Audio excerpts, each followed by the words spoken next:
තෙරුවන් සරණයි හැම දිනාටම සුපුරුදු පරිදි අපේ උදෑසන සදහම් හමුව පවත්වන්නටයි අපි මේ සූදානම් වන්නේ.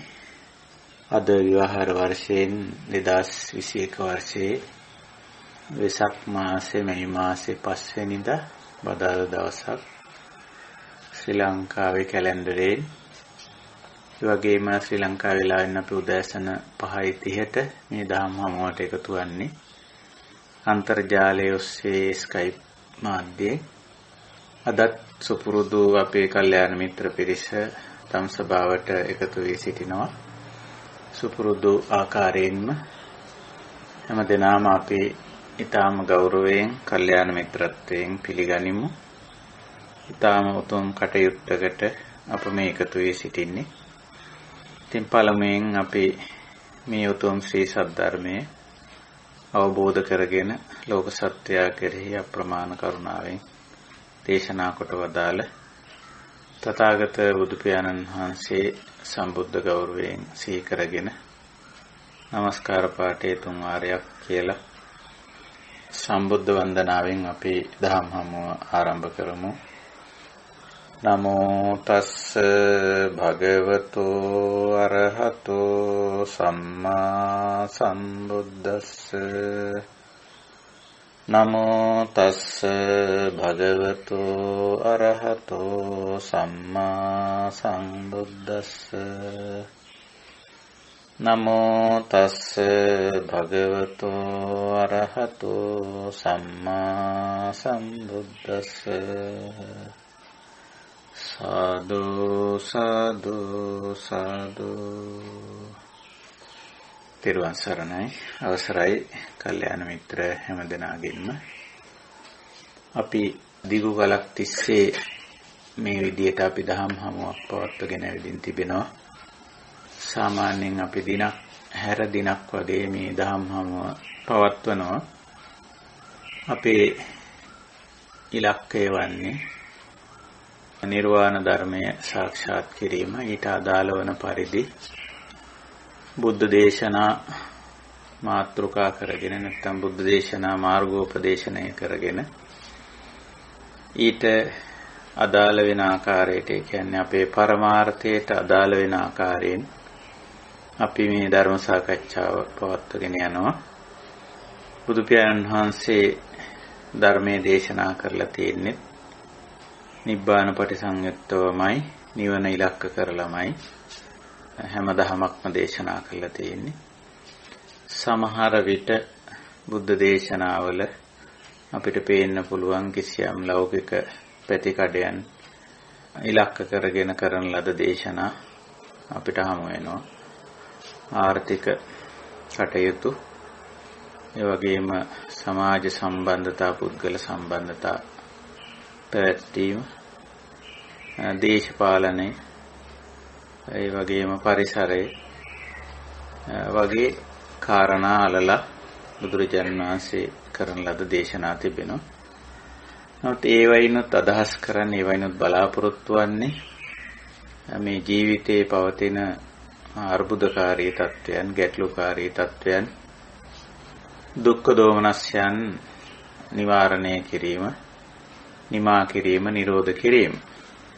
ඉතින් ඒ අනුව බලපුවාම ඒ තුලිනුත් බලාපොරොත්තු වන්නේ, ඒ කියන්නේ ලෞකික කියලා අපි කියන ආර්ථික, සමාජීය, දේශපාලනික, පාරිසරික වැනි කාරණා, එවැනි කාරණා මගිනුත් බලාපොරොත්තු වෙන්නේ. ඒවා ඉලක්ක කරලා දේශනා කරපු දේශනා මගිනුත් බලාපොරොත්තු වෙන්නේ නිර්වාණයට අවශ්‍ය පසුබිම, ඊට අවශ්‍ය වටපිටාව සකස් කිරීමයි. ඒක නිසා බුද්ධ දේශනා සියල්ලක්ම චතුරාර්ය සත්‍යයට අඩංගු දේශනා.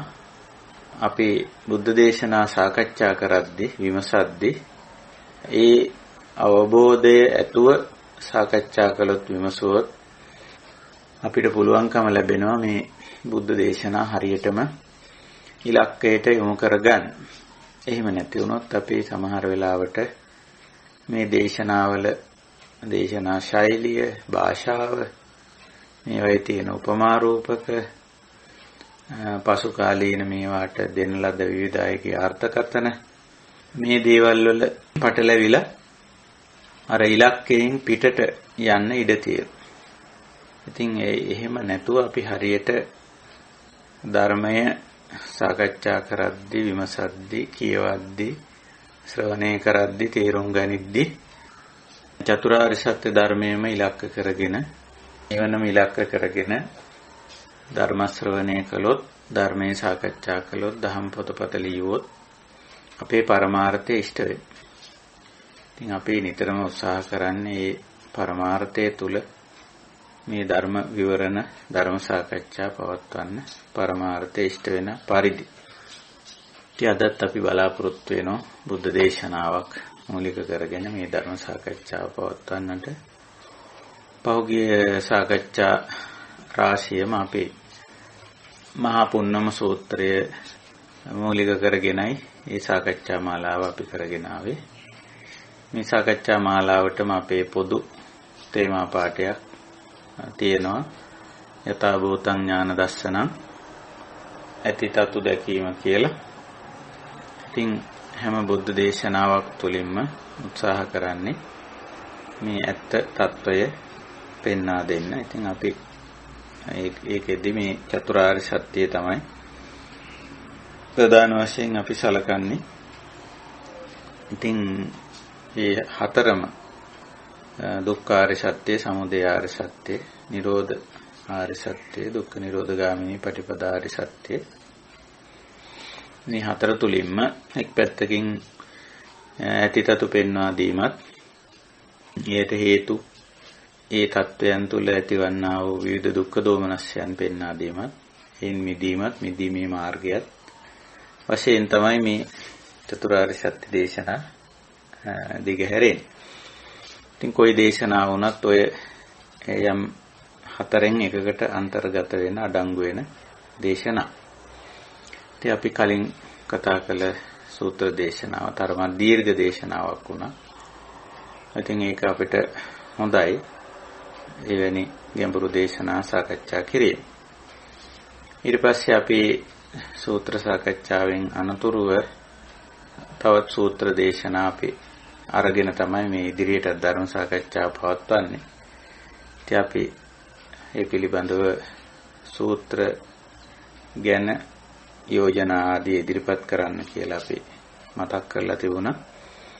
ඊයනෝ සූත්‍ර කීපයක් පිළිබඳව සඳහන් වෙලා තිබුණා. ධම්මචක්කපවත්තන සූත්‍රය, රතන සූත්‍රය වගේ සූත්‍ර දේශනා. ඉතින් මේ රතන සූත්‍රය පිළිබඳව බොහෝ දෙනෙක් කලින් අවස්ථාවලත් මගෙන් ඉල්ලීමක් කරලා තිබුණා මේ රතන සූත්‍රය පිළිබඳ යම් සාකච්ඡාවක් කරනවා නම් හොඳයි කියලා. මොකද රතන සූත්‍රය පිළිබඳව වැඩි අවධානයක් යොමු වෙලා තියෙන කාලයක් කියලා කියන්න පුළුවන්.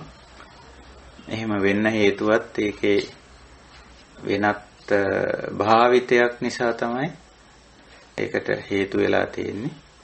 ඉතින් අපි බලමු මේ සූත්‍රය පදනම් කරගෙනත් අපිට අපේ නිවන් මාර්ගට යොමු වෙච්ච යමක් ගත හැකිද, එවැනි දෙයක්ද මේ සූත්‍රයේ අන්තර්ගත වෙලා තියෙන්නේ. ආදී වශයෙන් අපි බලමු මේ සූත්‍රය පිළිබඳව. එතකොට රතන සූත්‍රය සූත්‍ර පිටකයේ ස්ථාන දෙකක ඇතුළත් වෙලා තියෙනවා. සූත්‍ර පිටකයේ කොටස් 5කට බෙදෙනවා. දීඝ නිකාය, මජ්ක්‍ධිම නිකාය, සංයුත්ත නිකාය, අංගුත්තර නිකාය, කුද්දක නිකාය වශයෙන්. ඉතින් මේ කුද්දක නිකාය කියන 5 වෙනි කොටස පිළිබඳ විවිධ මතිමතාන්තර තිබෙනවා. මෙහි ඇතුළත් සමහර පොත්, සමහර රචනා නැත්නම් ධර්ම එකතු කිරීම පසු කාලීනව කියලා. කොහොම නමුත් දැනට පිළිගන්න මේ ත්‍රිපිටකයේ සූත්‍ර පිටකයේ කුද්දක නිකාය තමයි මේ රතන සූත්‍රය ඇතුළත් වෙලා තියෙන්නේ. මූලික වශයෙන් අපිට පේනවා කුද්දක නිකායේ සුත්ත නිපාත පාළියේ රතන සූත්‍රය ඇතුළත් වෙලා තියෙන. ඊට පස්සේ කුද්දක නිකායෙම තියෙන කුද්දක පාඨ කියලා කිසියම් සූත්‍ර කීපයක් එකතු කරලා සකස් කරන ලද යම් කිසි ධර්ම කොටාසයක් කුද්දක පාඨ කියලා. එහිත් මේ ඇතුළත් වෙලා තියෙන. එතකොට සුත්ත නිපාත පාළියේ කුද්දක පාඨ පාළියේ දෙපළෙම රතන සූත්‍රය ඇතුළත් වෙලා තියෙන වෙනසක් නැහැ. එකම විදිහට තමයි මේ ඇතුළත් වෙලා තියෙන්නේ. ඒ ගාථා පන්තියක් තියෙන්නේ. ඒ ගාථා පන්තිය එකම විදිහට තමයි සඳහන් වෙන්නේ. ඉතින් රතන සූත්‍රය තේරවාද සම්ප්‍රදාය නොවන වෙනත් සම්ප්‍රදායන් වලත් සඳහන් වෙලා තියෙන බව මේවා පිළිබඳව පරිශන කරපු ඇත්තෝ දක්වලා තියෙනවා. කොහොම නමුත් අපි මෙතෙන්දී මේ අපේ ත්‍රිපිටකයේ සූත්‍ර පිටකයේ කුද්දක නිකායේ ඇතුළත් වෙලා තියෙන මේ රතන සූත්‍රය අලලා තමයි අපි මේ සාකච්ඡාව කරන්නේ. එහි අන්තර්ගතය පිළිබඳව යම්කිසි අදහසක් ඇති කරගන්න. එතකොට සූත්‍රය නම් කරලා තියෙන්නේ රතන සුත්තං කියලා. එහෙම තමයි හඳුන්වලා තියෙන්නේ සූත්‍රය. සූත්‍ර වලට නම් තැබීමේදී මහරහතන් වහන්සේලා විවිධ හේතු කාරණා විවිධ අරමුණු ඔස්සේ සූත්‍ර වලට නම් තියලා තියෙනවා. සූත්‍ර වලට නම් වැටෙන්නේ පළවෙනි ධර්ම සංගායනාවේදී. පළවෙනි ධර්ම සංගායනාවේදී තමයි විනය පිටකයත් සූත්‍ර පිටකයත් සකස් වෙන්නේ ධර්මයේ සහ විනය කියන පදනම යටතේ. ඒ අනුව සූත්‍ර නමින් මේ ධර්ම කොටස සංරක්ෂණය කරලා එකතු කරලා සකස් කරලා පිළියෙල කරලා දීඝ මජ්ක්‍ධිම සංයුක්ත අංගුත්තර කුද්දක වශයෙන් කොටස් වලටත් බෙදලා ධර්ම සංරක්ෂණ වැඩපිළිවෙලක් මහරහතන් වහන්සේලා සිද්ධ කළ බව අපි කවුරුත් දන්නවා. ශාසන ඉතිහාසයේ සඳහන් වෙනවා. ඉතින් එහිදී තමයි මේ සූත්‍ර දේශනාවලට යම් යම් නම් තැබීම් කරලා තියෙන්නේ. ඉතින් මේ ගාථා පන්තිය ඇතුළත් මේ ගාථා පන්තිය හඳුන්වලා තියෙන්නේ රතන සූත්‍රය කියලා. රතන කියන වචනෙට අර්ථකථන තියෙනවා. විවිධ අර්ථකථන. සමහර වෙලාවට යම් වටිනා දෙයක් හැඳින්වීම සඳහා pāli භාෂාවෙන් රතන කියන වචනේ භාවිතා කරලා තියෙනවා. ඉතින් වටිනා දේවල් හැටියට ඔය ස්වභාවික වටිනා වස්තු දැක්වෙනවා. ප්‍රධාන වශයෙන් රන් රෙදි මුතු මැණික් ආදී ඔය මහ පොළොවෙන් ගන්න ස්වභාවික දේවල් වලට රතන කියනවා. වටිනාකමක් සහිත කියන අර්ථයෙන්. රත්න කියන වචනේත් යෙදලා තියෙනවා. රතන කියන වචනේත් යෙදලා තියෙනවා. වචන දෙකම වෙනසක් නැතුව අපිට හමු වෙනවා භාෂාවේ.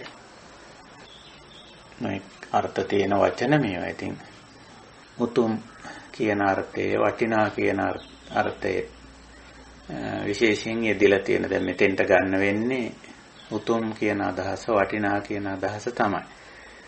වෙනත් අර්ථයක් තියෙනවා රතන කියන වචනේ. රියනටත් රතන කියනවා. ඒ වගේ දේවල් නෙවෙයි. මෙතෙන්ට අදාළ අර්ථය තමයි ගන්න වෙන්නේ. ඉතින් සිංහල භාෂාවෙන් ඔය රතන කියන පාලි වචනේ සිංහල භාෂාවෙන් රත්න කියලා විවහාර වෙනවා. රත්න. නමුත් පාලි භාෂාවේ රත්න කියලා වචනයක් අපිට හමු වෙන්නේ නැහැ. පාලි භාෂාවේ තියෙන රතන කියලා.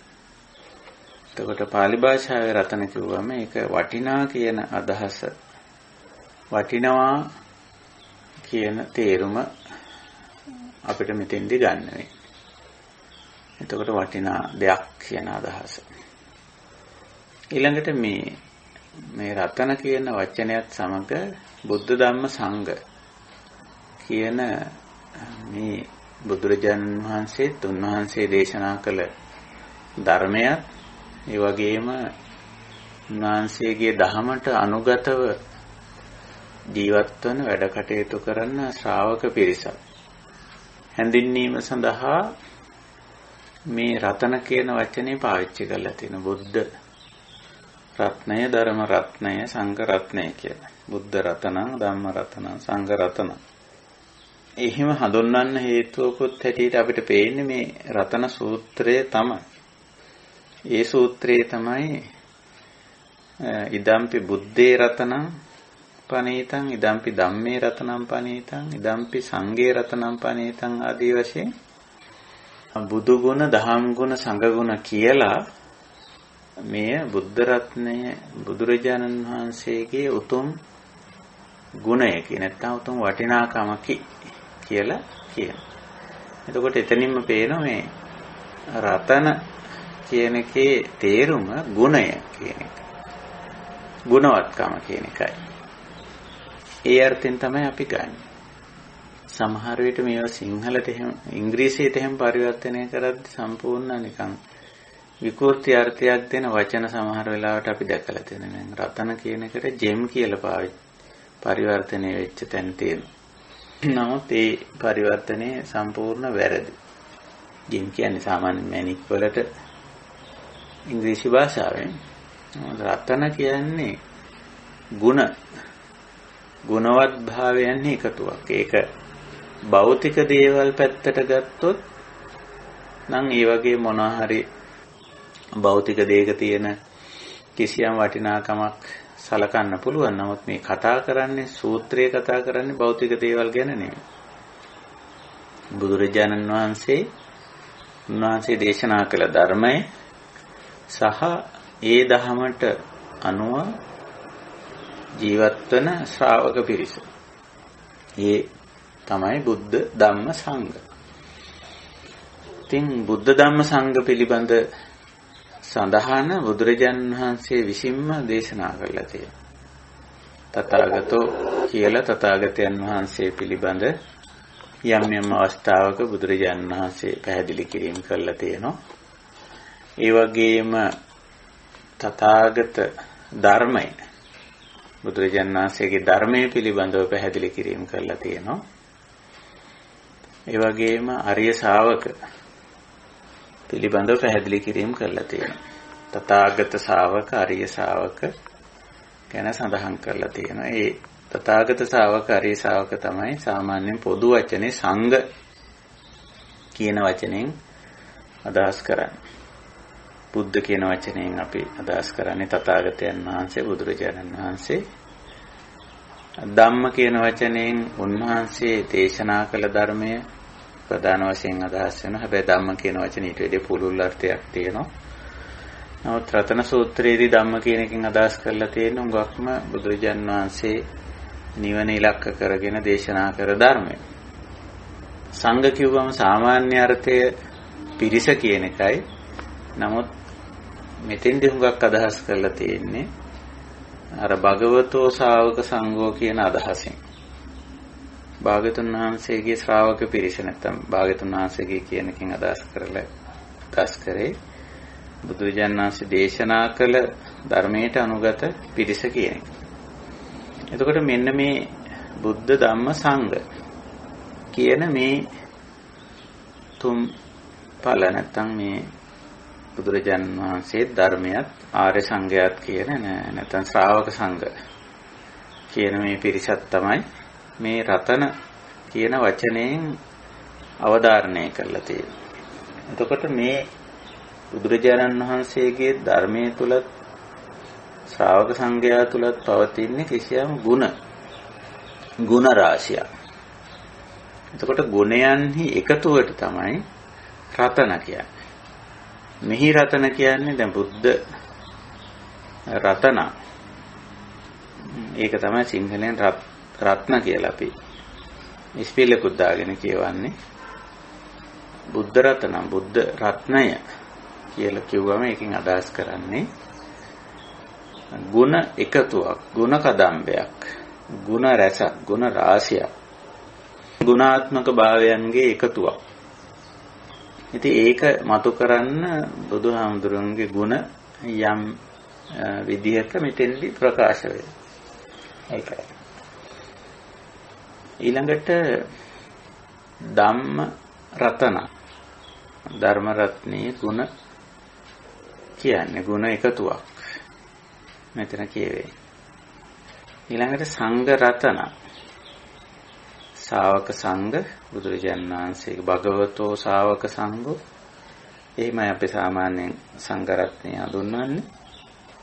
භාග්‍යතුන් වහන්සේගේ ශ්‍රාවක පිරිස කියලා. ඉතින් ඒ අයගෙත් උපටිපන්න, උජුපටිපන්න, ඥායපටිපන්න, කාමීජපටිපන්න ආදී ගුණ තියෙනවා. ධර්ම රත්නයේ ධර්මයේ තුලත් ස්වාක්කාත ආදී ගුණ තියෙනවා. බුද්ධ රත්නයේ තරහන් ආදී ගුණ තියෙනවා. ඉතින් ඔය විදිහේ අප්‍රමාණ ගුණ එකතුවක් තමයි රතන කියන වචනෙන් අදහස් කරන්නේ.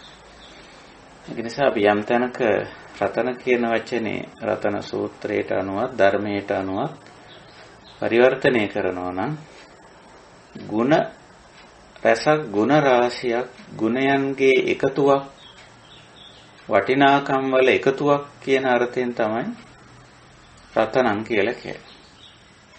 ඒ අර්ථයෙන් තමයි අපි රතන කියන වචනේ ගන්න.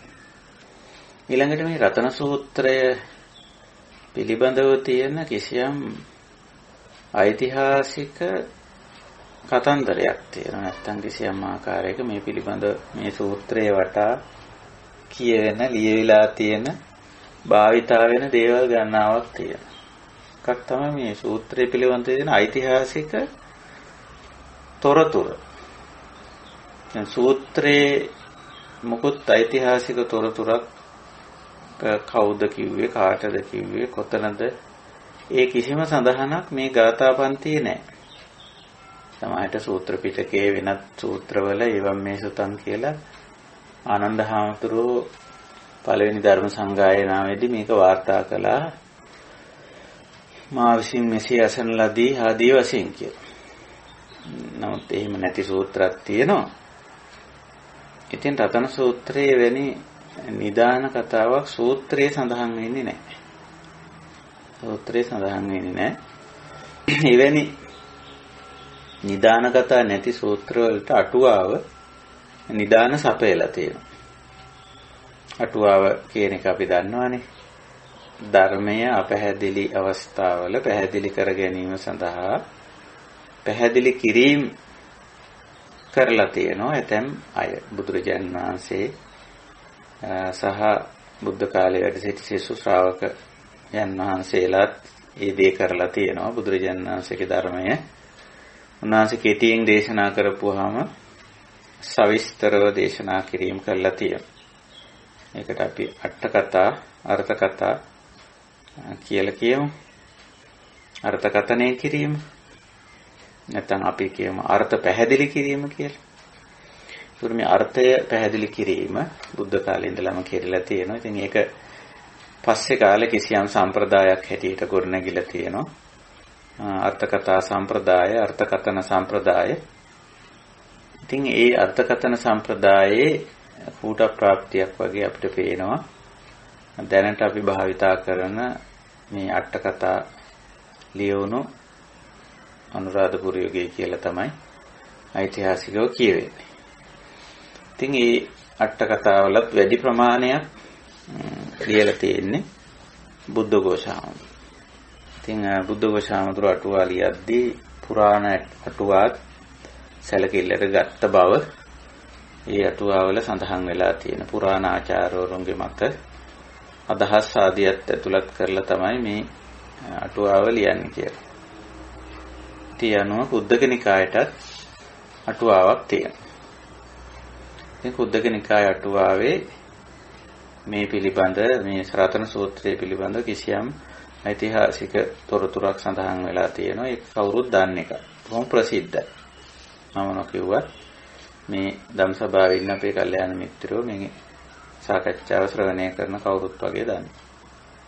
බුද්ධ කාලයේ විශාලා මහනුවර කියලා යම් ප්‍රදේශයක ඉන්දියාවේ කිසියම් ආකාරයක උවදුරක් නැත්තම් කනගාටුදායක සිදුවීමක් සිද්ධ වුණාය. ඒ කාර්යයේ ස්වභාවය පාලනය කරගන්න නොඑක අය උත්සාහ කරාය. රජවරු ආදී නොඑක් දේවල් වෙනත් ආගමික නායකයෝ පවා උත්සාහ කරාය. ඒ අයගේ ළඟට ගිහිල්ලා උපදෙස් ඇහුවාය මේකට මොකද්ද කරන්න කියලා. නමුත් අන්තිම වශයෙන් ඒ කිසිවකින් මේක පාලනය කරගන්න මේ වදුර පාලනය කරගන්න බැරි වුණා.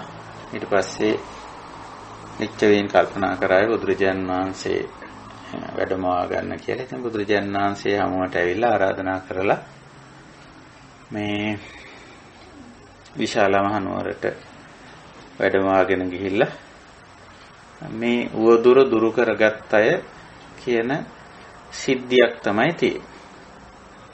එතකොට එතන ඔය අටුවාවේ කියනවා එතන දුර්භීක්ෂයක් ඇති වුණාය, අමනුෂ්‍ය බය ඇති වුණාය, රෝග බිය ඇති වුණාය, ඔහොම කියලා. ඉතින් ඒවා සාමාන්‍ය ලෝක ස්වභාව ධර්මයේ හැටියට හේතුඵල ධර්මානුකූලව ඕනම තැනක සිද්ධ වෙන්න පුළුවන්. දැන් අපි දන්නවා වර්තමානයේ දැන් අපි එක්තරා රෝග තත්ත්වයක් ව්‍යාප්ත වෙලා තියෙනවා. ඒ රෝගය මිනිස්සු පාලනය කරගන්න බැරි වුණොත් ඒකෙන් මිනිස්සු මැරිලා යනවා.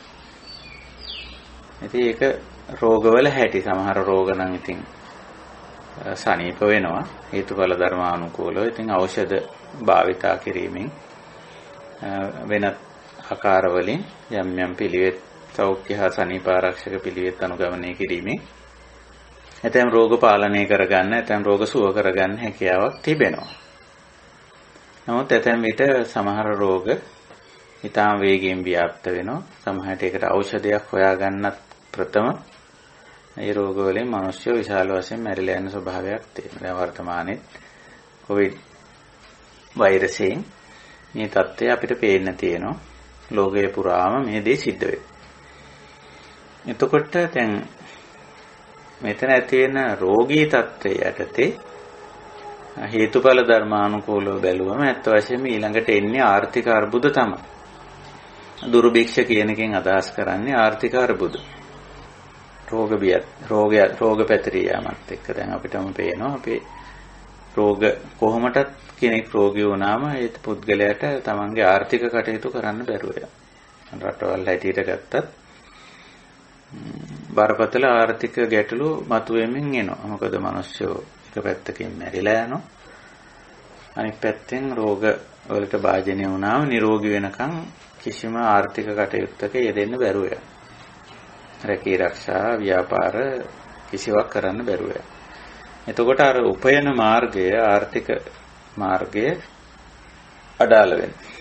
ඒ අඩාල වුණාම ඒව නිෂ්පාදන බෙදා හැරීම මේ කටයුතු කරන්නම් නැතු වුණාම ඊට පස්සේ භික්ෂා කියලා කියන්නේ සාමාන්‍යයෙන් ආහාර පාන වලට භික්ෂා කියලා කියනවා. ඉතින් දුර්භික්ෂයක් ඇති වෙනවා. කියන්නේ මිනිස්යන්ට ආහාර පාන නැති වෙලා ගිහිල්ලා අනිකුත් අවශ්‍යතා ඉෂ්ට කරගන්න බැරුව ගිහිල්ලා එවැනි තත්ත්වයක් තමයි දුර්භික්ෂයක් කියලා කියන්නේ. කෑමම නැහැයි කියන එකම නෙවෙයි අදහස් කරන්නේ. ආහාර පාන ඇතුළු ජීවිතේ පවත්වාගෙන යන්නට අවශ්‍ය කරන භාණ්ඩ හා සේවා කියලා අපි කියන්නේ නූතන වචනේ. ඒවයි හිඟතාවයක් ඇති වෙන්නේ. ඉතින් මේ හිඟතාවයේදී අපි දන්නවා සාමාන්‍ය මිනිස්සු ආහාර පාන නැති වුණාම එක්තරා ප්‍රමාණයකට ඒගොල්ලන්ගේ ගතිගුණ සාමාන්‍ය මනුෂ්‍ය ගතිගුණ වල වෙනස්කම් ඇති වෙනවා. තමයි හොරකම් කරනවා, මැරකම් කරනවා, වංචා කරනවා. කොහොම හරි අර ඇති වෙලා තියෙන අර්බුදයේ තුල තමන්ගේ අවශ්‍යතාවය ඉෂ්ට කරගන්න උත්සාහ කරනවා. මේ මනුෂ්‍ය ධර්ම වලින් පිරිහෙන එක තමයි අමනුෂ්‍ය කියලා කිව්වේ. දැන් මෙතන සමහර වෙලාවට අමනුෂ්‍ය කියන අර්ථයෙන් සමහරු හිතාගෙන ඉන්නේ මේ මනුෂ්‍ය නොවන වෙනත් සත්ව කොට්ටාසයක් ඇති උනායි කියලා. මේ වගේ අදහසක් දෙන්න තමයි අටුවාවත් උත්සාහ කරලා තියෙන්නේ. නමුත් මේ රතන සූත්‍ර අටුවාවේ කියන සිදුවීම අපි ගත්තොත් ඒක අපේ හේතුඵල ධර්මතාවයේ ඔස්සේ තමයි අපි බලන්නේ. ඕනෑම ජීවන වටපිටාවක් ඇතුලේ මේ රෝග කියන ඒවා ඇති වෙන්න පුළුවන්. දැන් වර්තමාන රෝගී තත්ත්වය අපි ගත්තොත් අපිට පේන්නේ ඒක හේතුවක් ඇතුව තමයි හේතුඵල ධර්මානුකූලව තමයි. නමුත් සමහර වෙලාවට අපිට පේනවා මේ දූෂණය කිරීම වායුව, ජලය, පස මේවා දූෂණය කිරීම හරහා ඊළඟට සිද්ධ වෙනවා අපි කන බොන දේ අපි පරිභෝජනය කරන දේ දූෂණය වෙනවා. ඉතින් වායුව දූෂණය කරනවා කියලා කියන්නේ අපි ප්‍රධාන වශයෙන් වායුව පරිභෝජනය කරන සත්ව කොට්ටාසයක්. මිනිස්සුયો කියලා කියන්නේ. හැමතිස්සෙම අපි කරන්නේ වායෝ ධාතුව පරිභෝජනය කියලා. ඉතින් ඒක දූෂණය වුණායින් පස්සේ අපි පරිභෝජනය කරන්නේ දූෂිත වායුව. ඊළඟට ආහාර පාන දූෂණය වුණාම අපි පරිභෝජනය කරන්නේ දූෂිත ආහාර, දූෂිත ජලය. මෙන්න මේ වගේ දේවල්. ඉතින් මෙහෙම වෙලා මේකේ යම්කිසි තැනකට එනවා පුපුරා යන වෙලාවක් කූට ප්‍රාප්තියකටපත් වෙනවා. අන්න එතෙන්දී ඒක දරා ගන්න බැරි මට්ටමට දූෂණය වීම ප්‍රතිඵලයක් විදිහට තමයි හුඟක් වෙලාවට රෝග කියන දේවල් මතුවෙලා ඔය මේ අපිරිසිදු භාවය එක පැත්තකින් දූෂණය කිරීම. ඊළඟට මේ සබාධමයේ තියෙන සමතුලිත භාවය නැති කිරීම. සබාධම කියන එක නිතරම එක්තරා තුලනය කිරීමක් තියෙනවා. ඒ දරාගත හැකි ප්‍රමාණයක් තියෙනවා. චක්‍ර තියෙනවා. ජල චක්‍රය ආදී වශයෙන් ඒවා කැඩෙනවා සමහරට කඩනවා. සමහරට මිනිස්සුયો තමයි මේක හුඟක්ම කරන්නේ. ඇයි කියලා ඇහුවොත් ඉතින් මිනිස්යන්ගේ තණ්හාව තමයි. මේ තෘෂ්ණාව ඒකයි මේ චතුරාර්ය සත්‍යයේදී සමුදය දුක්ඛ සමුදයං අරිය සත්‍යං හැටියට පෙන්වන්නේ තණ්හා. මේ ඇලෙන ගතිය, මේ ගැටෙන ගතිය, මුලා වෙන ගතිය මේ තුනට තමයි තණ්හා කියන්නේ. වේදනා පච්චය. විඳීම කරන වෙලාවේ විඳින අවස්ථාවේ මේ පිළිබඳ සිහි නුවණ වීරිය නැති වෙනකොට ඇලෙන්න ගැටෙන්න මුලා වෙන්න පටන් ගන්නවා. ඒක තමයි තණ්හා. ඉතින් මේ තණ්හාව නිසා ඇලීමේ පැත්ත ගත්තොත් එහෙම වැඩි වැඩියෙන් පරිභෝජනය කරන්න, පරිහරණය කරන්න, භාවිතා කරන්න ඕමනාකම ඇති වෙනවා හිතේ. එතකොට මේ සීමාන්තික විදිහට මේ තියෙන සබාධමයේ තියෙන ඇතැම් දේවල් මිනිස්සු විනාශ කරනවා. පරිහරණය කරනවා. පරිහරණ සීමාව පැනලා ලෝභයෙන්, ලුබ්ධභාවයෙන්, ගිජුකමෙන් පරිහරණය කරනවා. එතකොට මේ දේ සිද්ධ වෙනවා. ඒකයි ස්වභාවය. ඉතින් ලෝභය නිසා ওই වගේ අර සමතුලිත භාවයේ බිඳිලා ගිහිල්ලා එහෙමත් සිද්ධ වෙනවා. දෝෂ ඒ වගේ ප්‍රතිඵලයක්ම තමයි මේ වටපිටාව දූෂණය වීම. ওই වගේ කාරණා. ඉතින් මේවායේ මූලය බැලුවොත් ඇත්ත වශයෙන්ම මේ සියලු ගැටලු වල මූලය පටන් ගන්නෙ මනසෙන්. මනස මේ අවිද්‍යාව තණ්හා දෙකෙන් පටන් ගන්නවා. බාහිර ලෝකයේ යම් ඍතු විපර්යාස, කාලගුණ දේශගුණ තත්ත්වයන්ගේ වෙනස් වීම මේ වගේ දේවලු තියෙනවා. ඒව නැතුව නෙමෙයි. නමුත් ඒවා ධර්මතා හැටියට තේරුම් ගන්න තරම් මිනිස්යන්ගේ මනස දියුණු වෙලා නැති තත්ත්වයන් තුල ඒවත් ගැටලු බවට පරිවර්තනය වෙනවා මිනිස්යන්ට. ඉතින් ඒවා Tamanට ඕන හැටියට පාලනය කරන්න පුළුවන් කියලා හිතනවා සමහර වෙලාවට. අර අත්ත් සංඥාව කියලා අපි කියන්නේ. එහෙම හිතා ගන්නවා. ඊළඟට මේ ලෝභය වගේ තෘෂ්ණාව, කාමාශාව වගේ දේවල් වලින් ඉහවහා ගියාම ඉතින් පාලනයක් නැතුව මේ දේවල් විනාශ කරනවා. ඉතින් එතකොට මේ රෝග තත්ත්වයන් පැන නගින දුර්භික්ෂය වුණත් එහෙම වෙන්න පුළුවන්. ආහාර පාන ආදී පාරිභෝගික ද්‍රව්‍ය වල හිඟකම සමහර වෙලාවට ඒවා අසීමාන්තික විදිහට නිෂ්පාදනයේ පරිභෝජනයේ නාස්ති කිරීම මේව හරහා වෙන්න පුළුවන්. ඒකයි. සබාධමයට වේගයක් තියෙනවා. ඒ සබාධමේ රිද්මයක් තියෙනවා, රටාවක් තියෙනවා.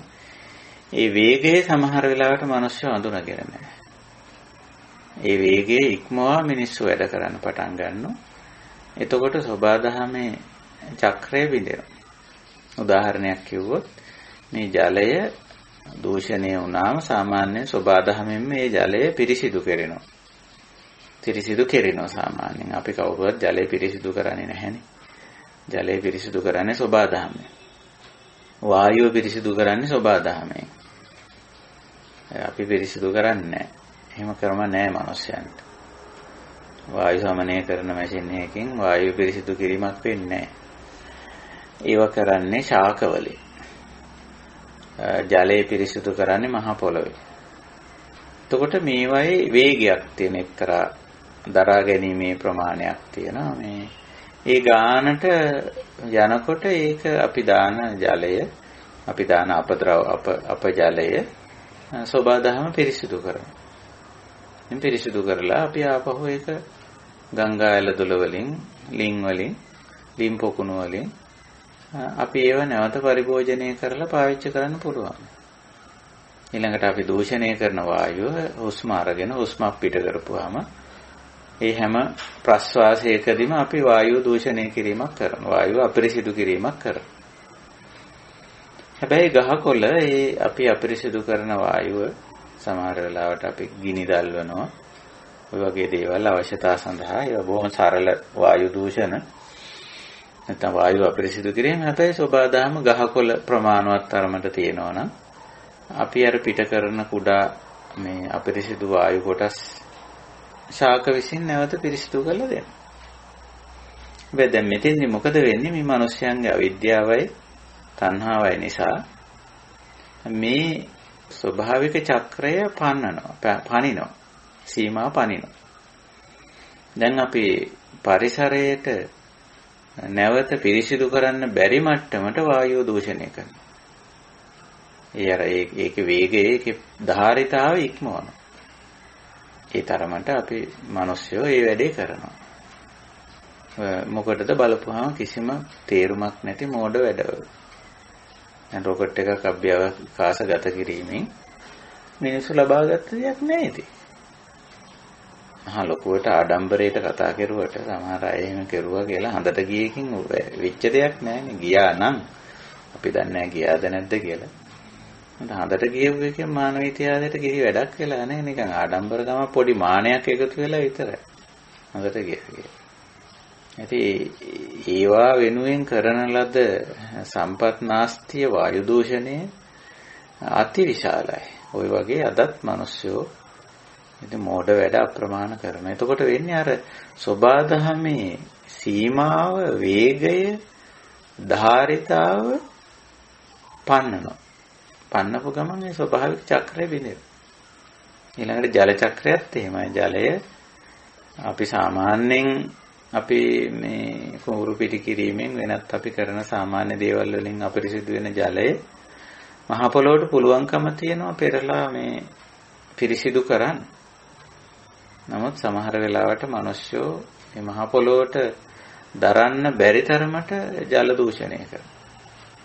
ඉතින් ඒවයි ප්‍රතිඵල හැටියට තමයි අත් වශයෙන්ම මේ වායු දූෂණ, ජල දූෂණ, පස දූෂණ කිරීම හරහා මෙවැනි දූෂිත පරිසරයක් ඊට පස්සේ ගොඩනැගෙනවා. ගාක්ම ලෙඩ රෝග එවැනි දූෂණය කිරීම හරහා, අපිරිසිදු කිරීම හරහා ඒකේ සීමාව පැන්නීම ඇත්ත වශයෙන්.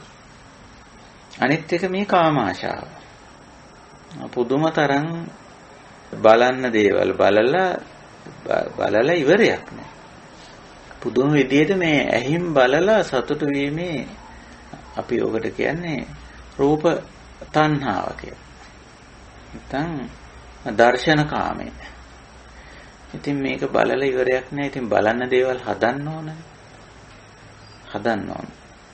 ඉතින් ඒ ඇහිම් බලලා මේ ස්වභාවික ඇහිම් සෝබාදහමේ තියෙන සුන්දරත්වයේ බලලා එතනින් ඒ සීමාව ඇතුලේ හිටියනම් මේ ප්‍රශ්නේ අර ඒකේ සීමාව පනින්නේ.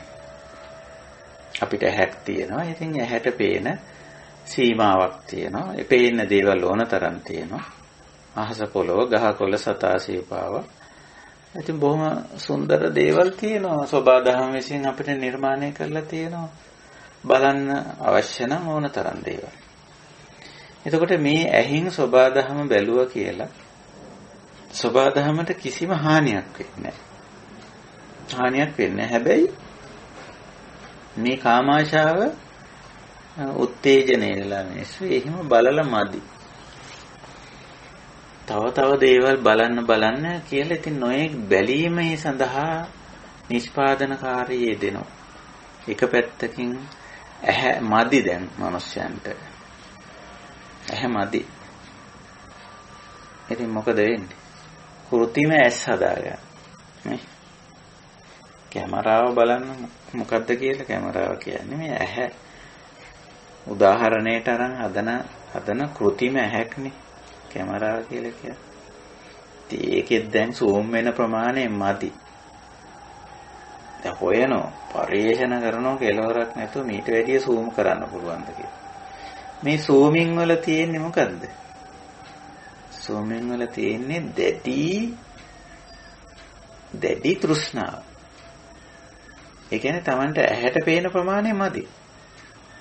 ඊට වැඩිය ලං කළා, ඊට වැඩිය සමීප කළා, ඊට වැඩිය විශාල පරාසයක් බලා ගන්නවා. ඇයි? ඒක තමයි කාම තෘෂ්ණාව කියලා කියන්නේ. කාම තණ්හාව, දර්ශන කාමය. මම බලලමදි. ඊට පස්සේ දැන් මේ බලන දේ බලන මොහොතේ බලලා සතුට වෙලා මදි. ආයෙ බලන්න ඕන. පෝනෝ භවිකා කියලා කිව්වොත් ඕක තමයි. තණ්හාව විස්තර කරනකොට යායන් තණ්හා පෝනෝ භවිකා නන්දි රාග සහගතා ආදී වශයෙන් දක්වන්නේ. ඉතින් ආයෙ බලන්න ඕන. දැන් මොකද කරන්නේ? දැන් මේ බලාගත්ත ටික අද බලාගත්ත ටික හෙට වෙනකොට නැති වෙයිනේ, වෙනස් වෙයිනේ. හෙටත් බලා ගන්න ඕන මේක. එහෙනම් මොකද කරන්නේ? එහෙනම් මේක රෙකෝඩ් කරලා තියා ගන්න ඕන. එහෙම එකක් හෙව්වා. දැන් අපි මොකද කරන්නේ? දැන් මේ අද බලන ටික හෙටත් බලන්න, තව අප්‍රමාණ කාලයක් බලා සතුටු වෙන්න රෙකෝඩ් කරගන්න. එතකොට මොකද වෙන්නේ? රෙකෝඩ් කරගන්න ඊට අදාළ උපකරණ හදන්න ඕනේ. ඉතින් ඒවා සංරක්ෂණය කරන්න ඕනේ. ඒක පවත්වාගෙන යන්න ඕනේ. නේ? දැන් මේ අපි hard disk හදාගෙන තියෙන්නේ දැන් දත්ත කපඩා තියෙන්නේ මම හිතන්නේ TB වලින්. මේ bytes වලින් තිබිච්ච megabytes වලට ගිහිල්ලා MB වලට ගියා. ඊට පස්සේ gigabyte වලට GB වලට ගියා. දැන් TB. ඇයි මාදි තවත් TB වලින් එහා බයිට් හදයි. ඊට වැඩිය දත්ත කපඩා හොයයි. ඇයි අපිට මේක මදි. මේක අහවල් තැනදී ඇති කියන එකක් එන්නේ නැහැ මිනිස්සයා. ඉතින් මොකද වෙන්නේ? මේවට දරා ගැනීමේ සීමාව පනිනවා. ඉතින් මේවට අන්තිමට අපි මොනවා TB වලින් එකතු කරගෙන හිටියත් අනිච්චන්නේ, අනිත්‍යයිනේ. දි รา පත් වෙනවනේ. එතකොට මොකද කරන්නේ? ඒවා අපහුව අපි එකතු කරන්නේ පරිසරයට. ඉතින් එකතු කර ගමන් අන්න පරිසරයට දරා ගැනීමේ නොහැකියාව වෙන. එතකොට ඒකයි බුදුරජාණන් වහන්සේගේ දේශනාවේ තියෙන්නේ චක්කුණා රූපං දිස්වා න නිමිත්තක් ගාහි හෝති නානුභ්‍යංජනක් ගාහි ආදී දේශනාවක තියෙන්නේ මේ ඉන්ද්‍රිය සංවරය කියලා. ඉන්ද්‍රිය සංවරය කියවම හුඟ දෙනෙක් හිතාගෙන ඉන්නේ ඇහෙන් රූප බලන්නේ නැතුව ඉන්නවා කියලානේ. එහෙමනේ ඉන්ද්‍රිය සංවරය උගන්වලා තියෙන්නේ සමහර සම්ප්‍රදායන් වල. ඒක නෙමෙයි මේ සංවරකම කියලා කියන්නේ. ඇහැට පේනවනේ. අපිට ඇහක් තියෙනවා. ඇහැට පේන වටපිටාවේ සෝබාදහමේ හැම දෙයකම సౌందර්යයක් තියෙනවා. බැලිය යුත්තක් තියෙනවා. බලා දැක ගන්න පුළුවන් දෙයක් තියෙනවා.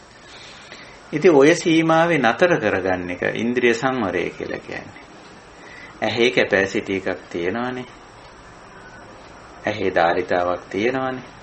ඒකෙන් බලාගත හැකි සීමාවක් තියෙනවානේ. ඉතින් ඒ ප්‍රමාණයෙන් බලලා දැකලා සතුටු වෙන්න.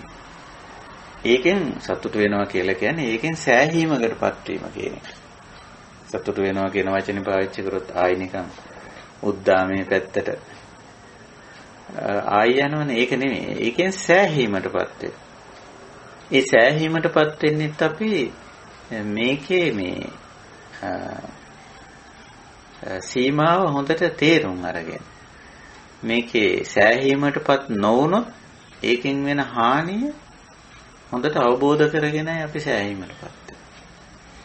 ඉතින් මිනිස්යාට මේක කරන්න බෑ මේ කාම තෘෂ්ණාව නිසා මේක කරන්න බෑ මේකේ සීමාව පන්න ගන්නවා. ඒ කියන්නේ සෑහීමටපත් වෙන්න බෑ. දැන් ඔන්න ඉතින් දර්ශන කාමයට අදාළ බොහෝ දේ කරනවා.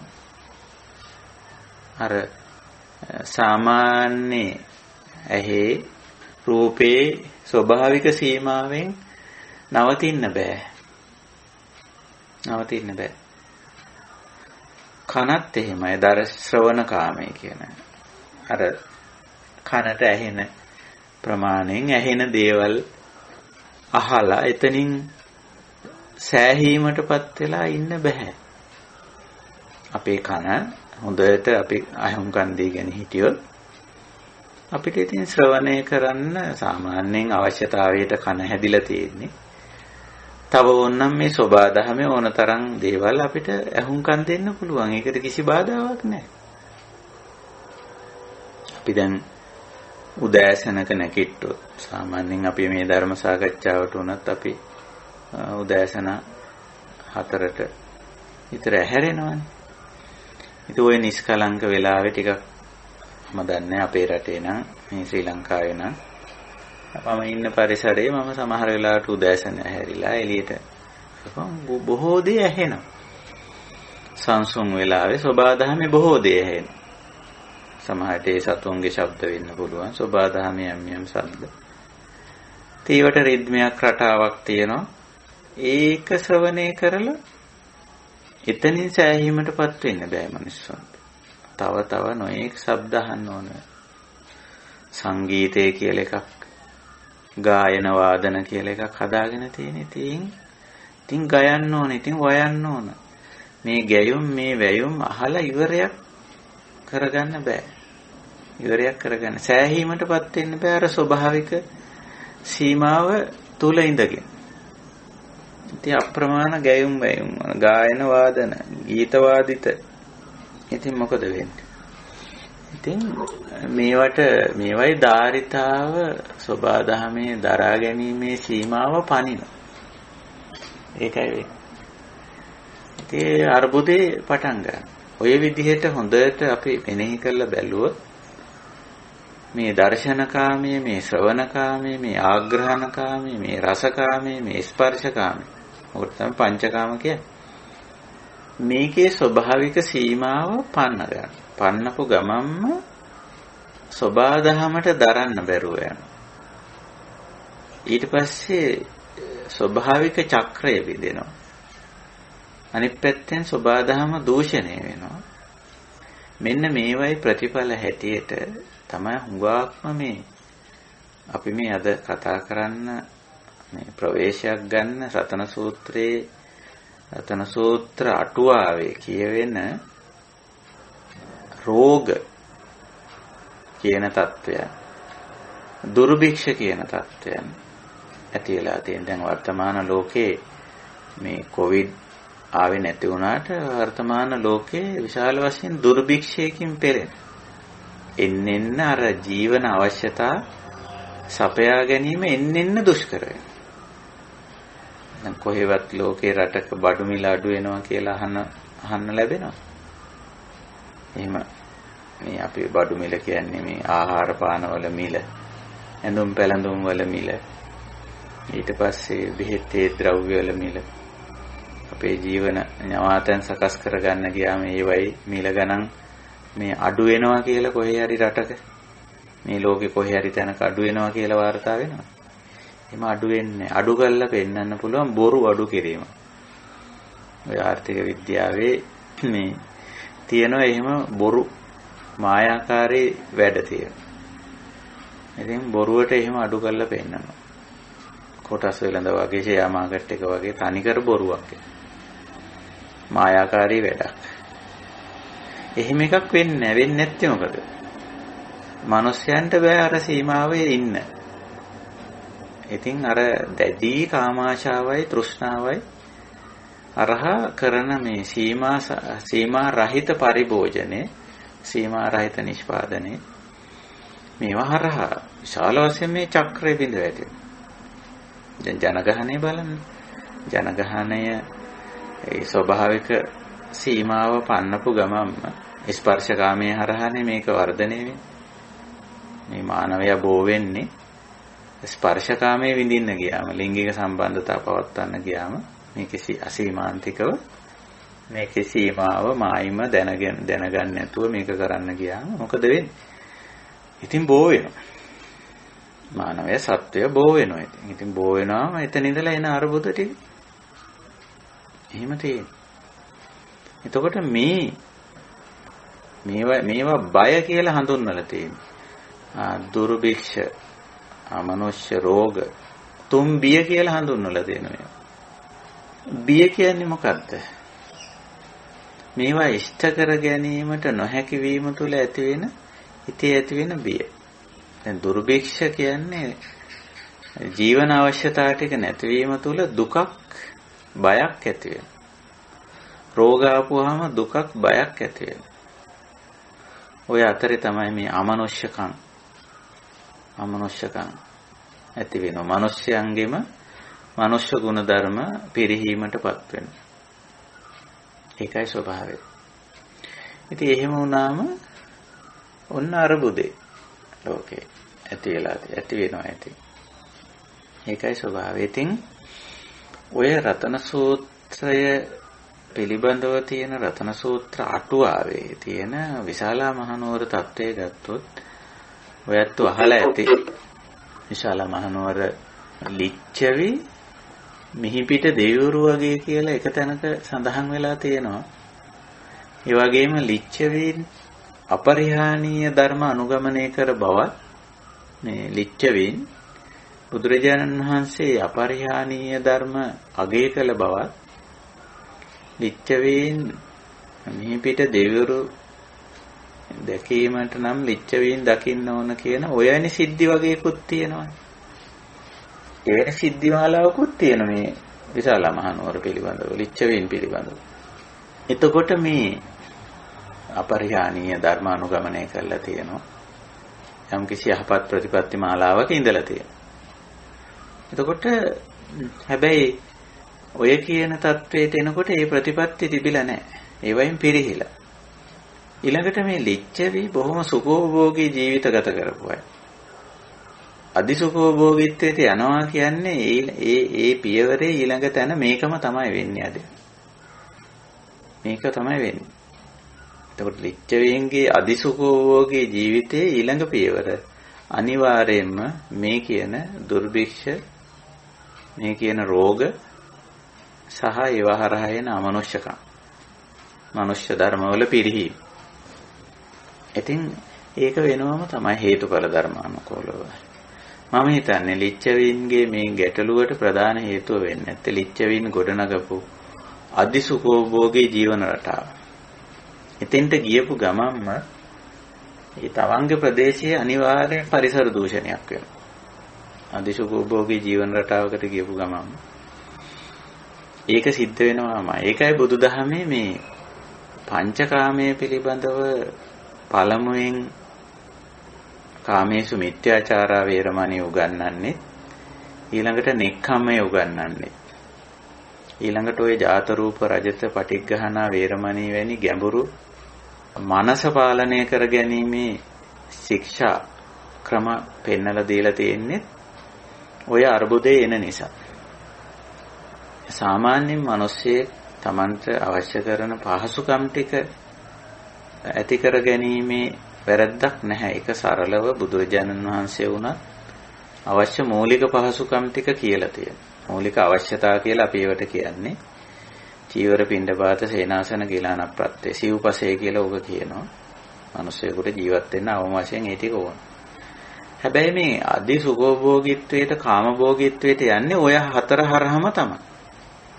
දැන් චීවර කියන්නේ සාමාන්‍ය ඇඳුමක් අපිට අවශ්‍ය වෙනවා මේ ජීවත් වීම සඳහා, විලිවසා ගැනීම සඳහා, අවුවැස්සෙන් පින්නෙන්, මැසි මදුරු උදුරු වලින් මේ ශරීරය බේරා ගැනීම සඳහා සරල චාම් ඇඳුමක් අවශ්‍ය වෙනවා. ඇඳුමක් අවශ්‍යයි. බුදුරජාණන් වහන්සේත් ඇඳුමක් ඇඳ කෙනෙක්.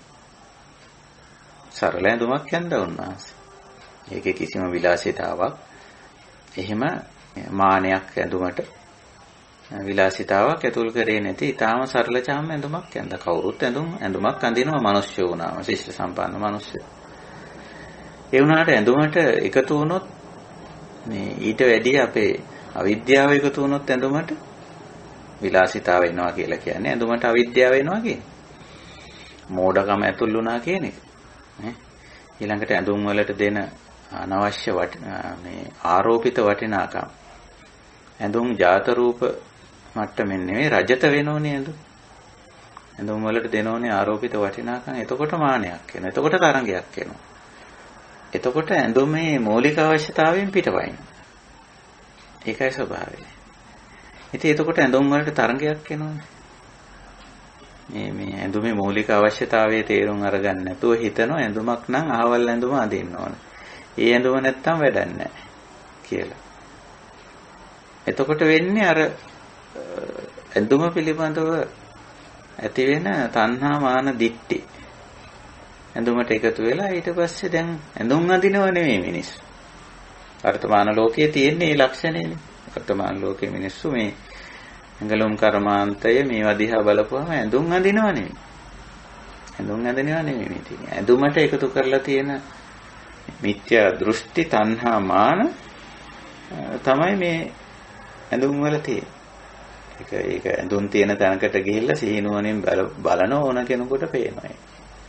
මම ඒක ගිහිල්ලා බලලා තියෙනවා. ලංකාවේ තියෙන ওই ප්‍රධාන මහ ලොකුම දැනට තියෙන ප්‍රධාන ඇඟලුම් නිපදවන්නාගේ ෂොප් එක මොර විවෘත කරපු දවසේ මම ඒක බලන්න ගියා. කාටත් නිකන් හරි අමුත්තක් මේ ආමුදුර කෙනෙක් මේකට යන්නේ. මොකද අපිට අදාළ ඇඳුම් ඒකේ ඇත්තෙත් නෑ. එදා නුවර නිකන් පිස්සුවක් වගේ මේ මං කියන්නේ මං ඉන්න නුවර මිනිස්සුන්ට මොකද්ද 아무තු අසනීපයක් හැදුනා ඒ වෙළඳ ව්‍යාපාරය මේ නුවරට ආපු වෙලාව. ගිහිල්ලා බලපුවහම පේන තනිකරම තණ්හාමාන දිට්ඨි විශාල අවිද්‍යාවකින් මෝහයකින් මේ වෙලිලා ඒ මෝහය සමාජගත කිරීමක් මේ කරන්නේ. එතකොට ඒ සඳහා වැය කරන පිරිවැය කරන පරිසර විනාශය බලපුවහම අතිවිශාලයි. ඒක සෝබාදහමේ චක්‍රය බිඳිනවා. ඒක දරා ගන්න බෑ සෝබාදහමට. ඊට පස්සේ ආපහු අපි ඒව එකතු කරන්නේ මේ ඇඟලුම් ඔක්කොම ආපහු සෝබාදහමට එකතු කරනවා. එකතු කරනකොටම අර සෝබාදහමේ චක්‍රය බිඳෙනවා. ඒකයි ස්වභාවය. ඉතින් ඇඳුම ආහාරත් එහෙමනේ. ආහාර මৌলিক අවශ්‍යතාවයක්. මৌলিক අවශ්‍යතාවයක්. ආහාර නැතුව සබ්බේ සත්ත ආහාරත් ටික. කවුරුත් ආහාරයක් නැතුව ජීවත් වෙන්න බෑ. නමුත් ආහාරයටත් අර විලාසිතාව තණ්හාමාන දිට්ඨිය ඇවිල්ලා තියෙනවා. ආපු ගමම්ම ආහාර නිෂ්පාදන ක්‍රියාවලිය ඒක හැඩ කරන එක අලංකාර කරන එක විෂිතුරු කරන එක රස වර්ග සුවඳ වර්ග වර්ණ මෙව්වා වැඩි කරන්න පටන් ගන්නවා. විශේෂයෙන් රසය. ඇහැටයි සුවඳයි රසයයි ඒකේ වර්ණය වැඩි කරනවා. ආහාරයේදී බලන්න ඕනේ ඒක නෙමෙයි ගුණය. ගුණය තමයි සෝබාදහමෙන් නම් අපිට දීලා තියෙන්නේ. සෝබාදහමෙන් සමහරට ආහාරයට සුවඳකුත් රසයකුත් වර්ණයකුත් දීලා තියෙනවා. නමුත් ආහාරයකදී සෝබාදහමෙන් අපිට දීලා තියෙන්නේ ගුණය. මේ කයේ පැවැත්මට අවශ්‍ය ආහාර ගැන මම මේ කතා කරන්නේ. පින්ඩපාත කිව්වා මේකෙන් අදහස් කරන්නේ කබලීකාර ආහාර. කයේ පැවැත්ම අවශ්‍ය කරන ආහාර. ඒකට සෝබාදහමෙන් එකතු කරලා තියෙනවා අත්‍යවශ්‍ය දේ.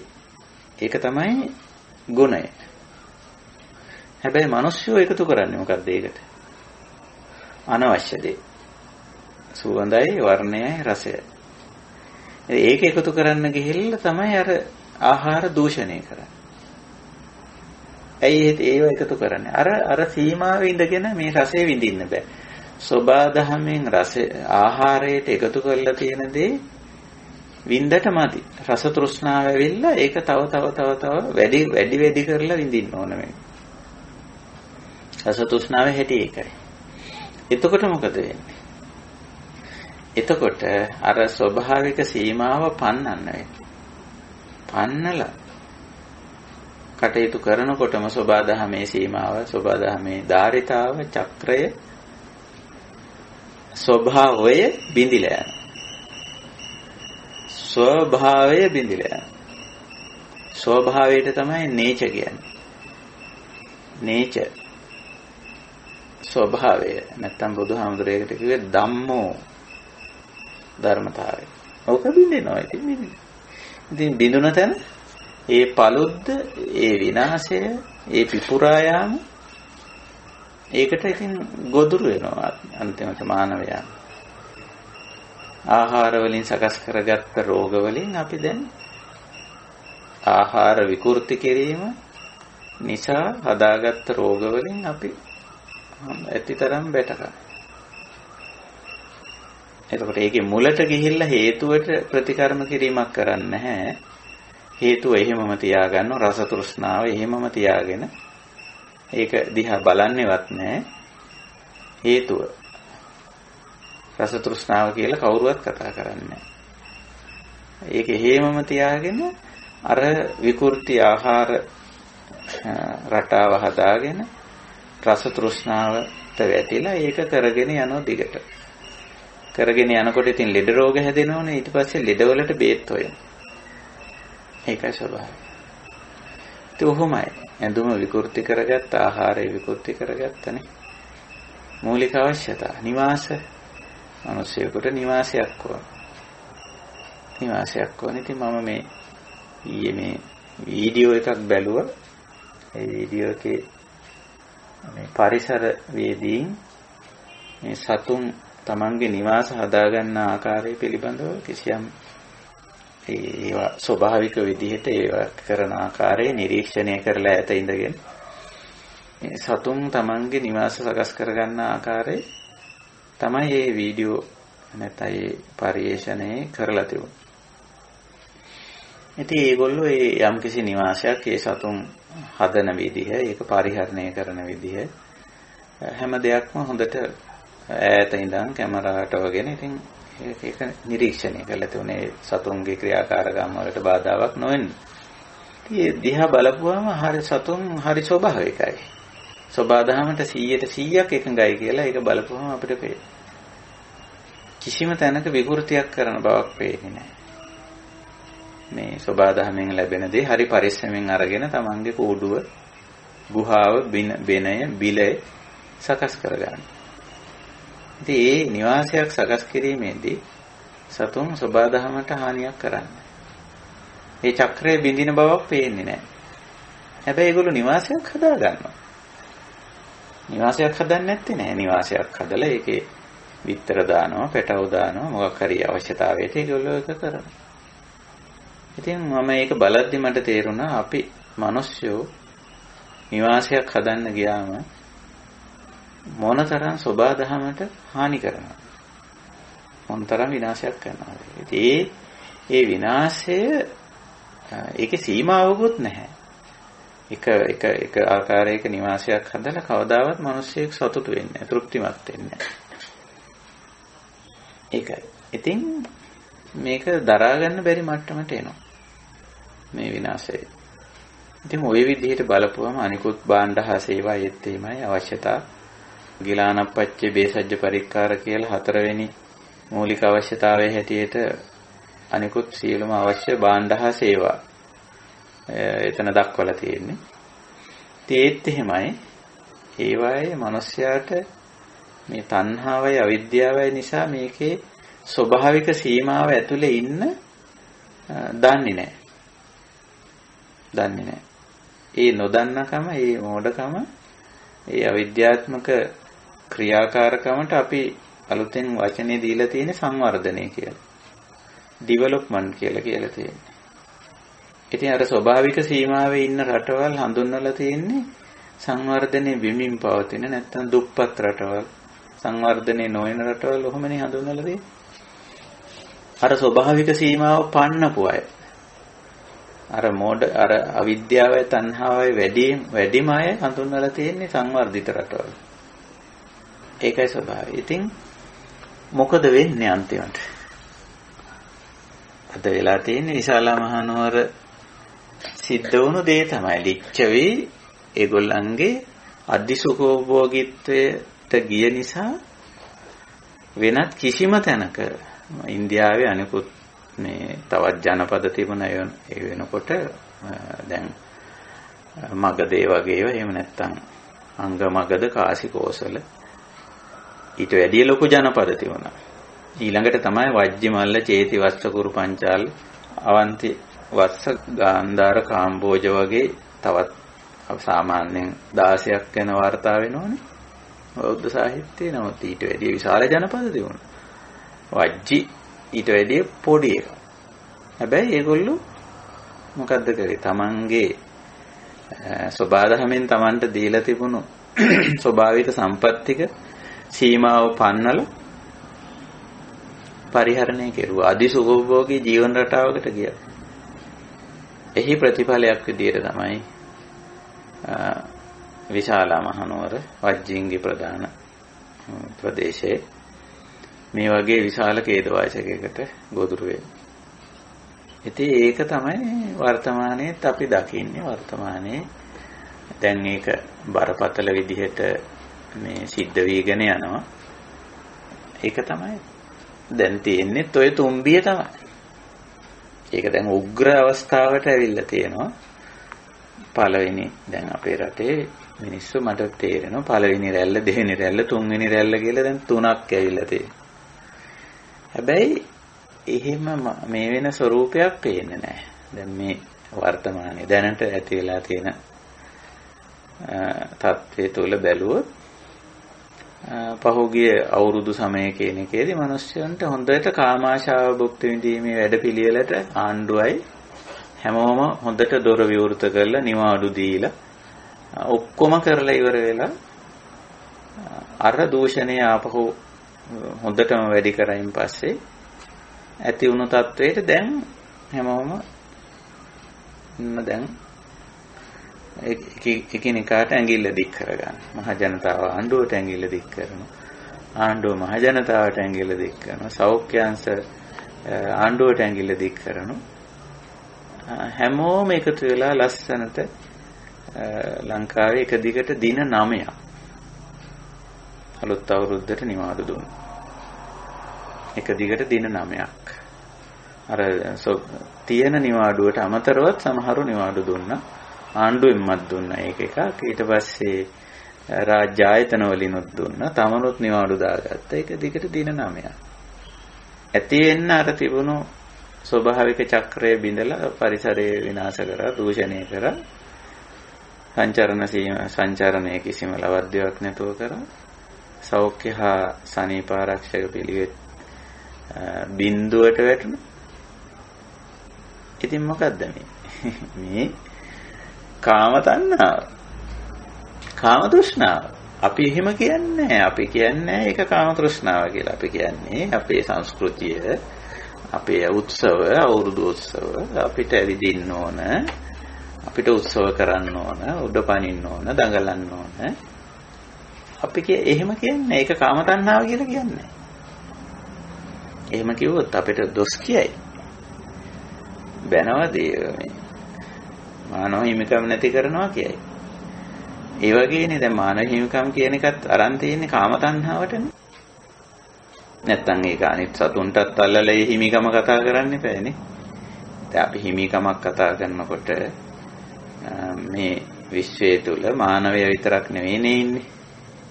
සතුන් ඉන්නෝ, ගහකොළ තියෙනවා, මහ පොළොව, පරිසරය, වායු ගෝලය, ජල ගෝලය මේවත් තියෙන ඒගොල්ලන්ටත් හිමිකම් තියෙනවනේ. ඒ විදිහට බැලුවොත් ඒ ටික ඔක්කොම අයින් කරලා උපරිම කාමයේ භුක්ති විඳින්න පුළුවන් වෙන විදිහට මානවයා විතරක් කේන්ද්‍ර කරගෙන හියුමන් රයිට්ස් මානව හිමිකම කියලා එකක් හදාගෙන තියෙනවා.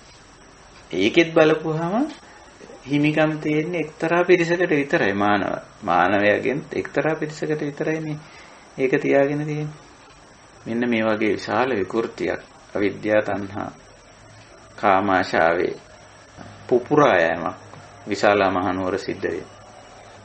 හැබැයි මම මේ කතා කරන්නේ තවමත් කුද්දක නිකායේ අටුවාව පදනම් කරගෙන සූත්‍රේ නම් එහෙම මොකක්වත්ම නැහැ. රතන සූත්‍රයේ එහෙම ඡායා මාත්‍ර අදහසක්වත් නැහැ. රතන සූත්‍රයේ සපයපු අටුවාව අර්ථකථනය ඇතුලේ තමයි මේ සිද්ධිය තියෙන්නේ. ඉතින් අපි රතන සූත්‍ර අටුවාව අපි පිළිගන්නවා නම් අපිට කියන්න වෙන්නේ විශාලා මහනුවරක් උනේ නැත්නම් විශාලා මහනුවර කියන තුම්බිය දුර්භික්ෂ අමනුෂ්‍ය රෝග කියන මේ තත්ත්වයන් උග්‍ර උනේ. ඕවා සාමාන්‍යයෙන් ලෝකේ තියෙන ඒවා දුර්භික්ෂ කියන ඒවා හේතුඵල ධර්මානුකූලව සබාධම ඇතුලේ එන්න පුළුවන්. රෝග සබාධම ඇතුලේ එන්න පුළුවන්. ඊළඟට මනුෂ්‍ය ධර්ම අඩු වැඩි වශයෙන් මිනිස්සු ළඟ තියෙන්න පුළුවන්. මනුෂ්‍යකම් සහ අමනුෂ්‍යකම් කියලා අපි වට කියන්නේ. නමුත් ඒවා උග්‍ර උනේ මොකද? පුපුරා යන මට්ටමට අමනුෂ්‍යකම් වර්ධනය උනේ. පුපුරා යන මට්ටමට දුර්භික්ෂයක් ඇති උනේ. පුපුරා යන මට්ටමට රෝග ඇති උනේ. ඇයි? අන්න ඒක තමයි වැදගත් දේ. ඉතින් ඒ ප්‍රශ්නේ කාටවත් තේරුම් ගන්න බැරි වුණා. අටුවාව කියන විදිහට ඒවකට හිටපු ඒවකට තිබිච්ච නොයේ දේශපාලන උපක්‍රම මේකට යොදලා බැලුවා. වෛද්‍ය නොයෙක් උපක්‍රම යොදලා බැලුවා. ආගමික වෙනත් ආගමික ඒවකට ශාස්ත්‍රවරු කියලා පිරිසක් තවත් ආගමික නායකයෝ හිටියේ බවත් ඒගොල්ලන්ගෙනුත් මේකට උපදෙස් අහලා තිබුණා. මේ ප්‍රශ්නෙට උපදෙස් අහලා තිබුණා. ඉතින් උත්තරයක් හම්බුනේ නැහැ. උත්තරයක් ලැබෙන්නේ නැත්තේ මොකද? මේ හේතුඵල ධර්මානුකූලව මේ දේ විග්‍රහ වෙන්නේ නැහැ. විග්‍රහ වෙලා මේකට හේතුවට ප්‍රතිකර්මය යොදන්න ඕනනේ. දැන් හේතුවක් නිසා හටගත්ත දේ නැති වෙන්නේ හේතුම් පටිච්ච සම්භූතං හේතුබංගා නිරුජ්ජති නේ. ඒකනේ ලෝක ස්වභාව ධර්ම. ඒක බුදුහාමුදුරන්ගේ දහමක් නෙවෙයිනේ. හේතුඵල ධම කියන්නේ. බුදුහාමුදුරුවෝ ඒක මතු කරලා පෙන්වුවානේ අපිට. හිමස්මින් සති ඉදං හෝති ආදී වශයෙන්. බුදුරජාණන් වහන්සේත් කටයුතු කළේ හේතුඵල ධර්මතාවයට අනුව.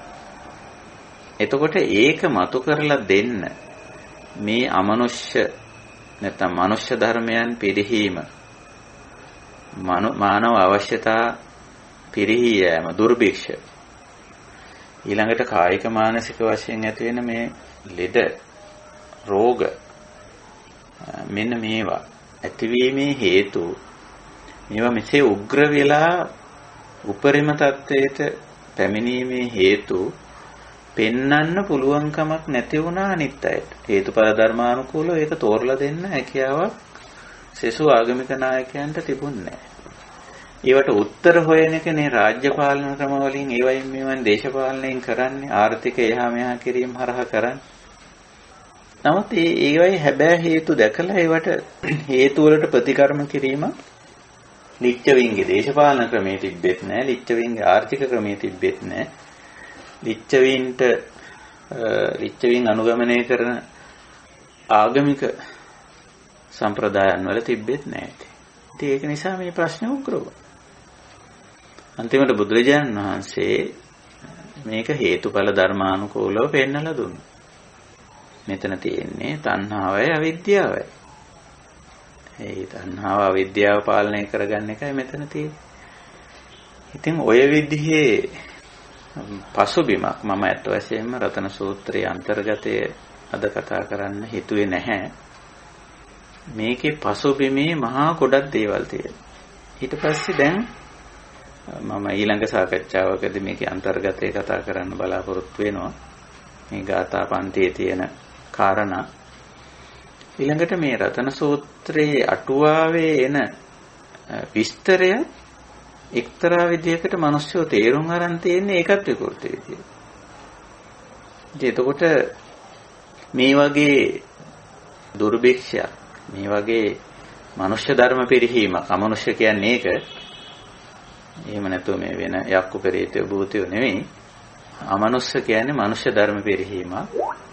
ඒ වගේම රෝග පීඩා ආදී ඇතිවීමක් ආදී නිසා එතකොට මේ ඒ කියන తত্ত্বය ඔය මනුෂ්‍ය ධර්ම පිරිහීම මනුෂ්‍යයන්ගේ අවශ්‍යතා ඉෂ්ට කරගන්න බැරුව ඒවා පුපුරා යෑම ඒ වගේම රෝග පීඩා මේ ආදී දේවල් වලට ප්‍රතිකර්ම හැටියට උත්තර හැටියට ආපහු මිනිස්සු හිතාගෙන තියෙනවා මේ රතන සූත්‍රය කීමේ නැත්නම් රතන සූත්‍රය කියලා ඒක පිරිත් හැටියට නැත්නම් ශාන්ති කර්මයක් හැටියට කරලා ශාන්ති කර්මයක බවට රතන සූත්‍රේ පරිවර්තනය වෙලා තියෙනවා. දැන් අද වර්තමානයේ බෞද්ධ සමාජයේ සාතිශය බහුතරයක් රතන සූත්‍රේ පාවිච්චි කරන්නේ ශාන්ති කර්මයක් විදියට. යාතු කර්මයක් විදියට. අභිචාරයක් විදියට. මේ වචන මං හිතන්නේ තේරෙනවා කියලා අපේ කල්යාණ මිත්‍රයන්ට. එක්තරා গুপ্ত දෙයක් විදියට গুপ্ত බලයක් තියෙන හැංගිච්ච බලයක් තියෙන දෙයක් විදියට තමයි රතන සූත්‍රය දැන් පාවිච්චි වෙන්නේ. ඒ කියන්නේ රතන සූත්‍රයේ මৌলিক හරය කවුරුවත් ග්‍රහණය කරගෙන තියෙනවා කියලා මම හිතන්නේ. මොකද අර රතන සූත්‍ර අටුවාවේ තිබිච්ච කතන්දරේ පදනම් කරගෙන අදත් ඒකයි මේ රෝගයක් ඇති වුණාම නැත්නම් අමනුෂ්‍යකමක් ඇති වුණාම දුර්භික්ෂයක් ඇති වුණා මේක රතන සූත්‍රයේ සජ්ජායනා කරලා ඒක පිරිත් පැන් කරලා ඉතින් පැන් ඉසීමෙන් හෝ නූලක් බැඳීමෙන් හෝ දැන් මේවා මේ සජ්ජායනා ඊට පස්සේ මේ පැන් ඉසීම් නූල් බැඳී වගේ දේවල් කොහෙද තියෙන්නේ? මේවා තියෙන්නේ යාතු කර්මවල, ශාන්ති කර්මවල, අභිචාරවල තියෙන. එහෙම තියෙන්නේ. ඒ වයින් කරන්නේ මිනිස්යාගේ මනසට එක්තරා මෝහනය කර නැත්නම් తాවකාලිකව එක්තරා මානසික අල්ලසක් වගේ එකක් සපයන්නේ මේකෙදි. එහෙම දෙයක් කවුරු හරි කරලා එහෙම මේ පැන් ටිකක් ඉස්සම නැත්නම් ඒ පුද්ගලයා ඒ පිළිබඳ විශ්වාසයක් ඇති කරගන්න. දැන් මේක හරි කියලා. නූලක් බැඳලා මෙහෙම විශ්වාසයක් ඇති කරගන්නවා. එහෙම නැත්නම් සජ්ජායනයක් කරපුවාම ඒක විශ්වාසයක් ඇති කරගන්නවා. එතන එක්තරා తాවකාලිකව මෝහණය වීම, ආරූඪ වීම නැත්නම් අපි යෝගට කියනවා අමූලිකා සද්ධා කියලා. අමූලික සද්ධාාවක් ඇති කරගන්න. ඇති කරගෙන මේ පුද්ගලයා తాවකාලිකව ඒකට සහනයක් ලැබුණා කියලා හිතා ගන්නවා වෙන්න පුළුවන්. ඒකට උත්තරයක් ලැබුණා කියලා හිතා ගන්නවා වෙන්න පුළුවන්. නමුත් ඇත්තටම මේක හේතුව තියෙන්නේ වෙනත් තැන. එතෙන්ට උත්තරේ සපයනකම් මේ හේතුව වෙනස් වෙන්නේ නැහැ. ඒකයි ස්වභාවය. ඉතින් සමහර විට ඔය යාතු කර්ම, ශාන්ති කර්ම, අභිචාර කියන ඒවා මානව ඉතිහාසයේ දිගටම ඇවිල්ලා තියෙනවා. ඇවිල්ලා තියෙන්නේ මොකද? ඒව හැම එකක්ම මිත්‍යා දෘෂ්ටියත් එක්ක සම්බන්ධ වෙලා ඉන්නේ. අවිද්‍යාවත් එක්ක සම්බන්ධ වෙලා තියෙන්නේ ඔක්කොම ශාන්ති කර්ම, යාතු කර්ම, අභිචාර. ඉතින් ඒ පැහැදිලි අවබෝධයක් ලබා දෙන්න බැරි අයට දෙන උත්තරයක් විදිහට තමයි ඒවා තියෙන්නේ. නමුත් බුදුදහම අවිද්‍යාව මත පදනම් වෙලා මෝහය මත පදනම් වෙලා යන එකක් නෙවෙයි. බුදුදහමේ රාග දෝෂ මෝහ අයින් කරලා යන ගමනක් යන්නේ. අවිද්‍යාව අයින් කරලා යන ගමනක් යන්නේ.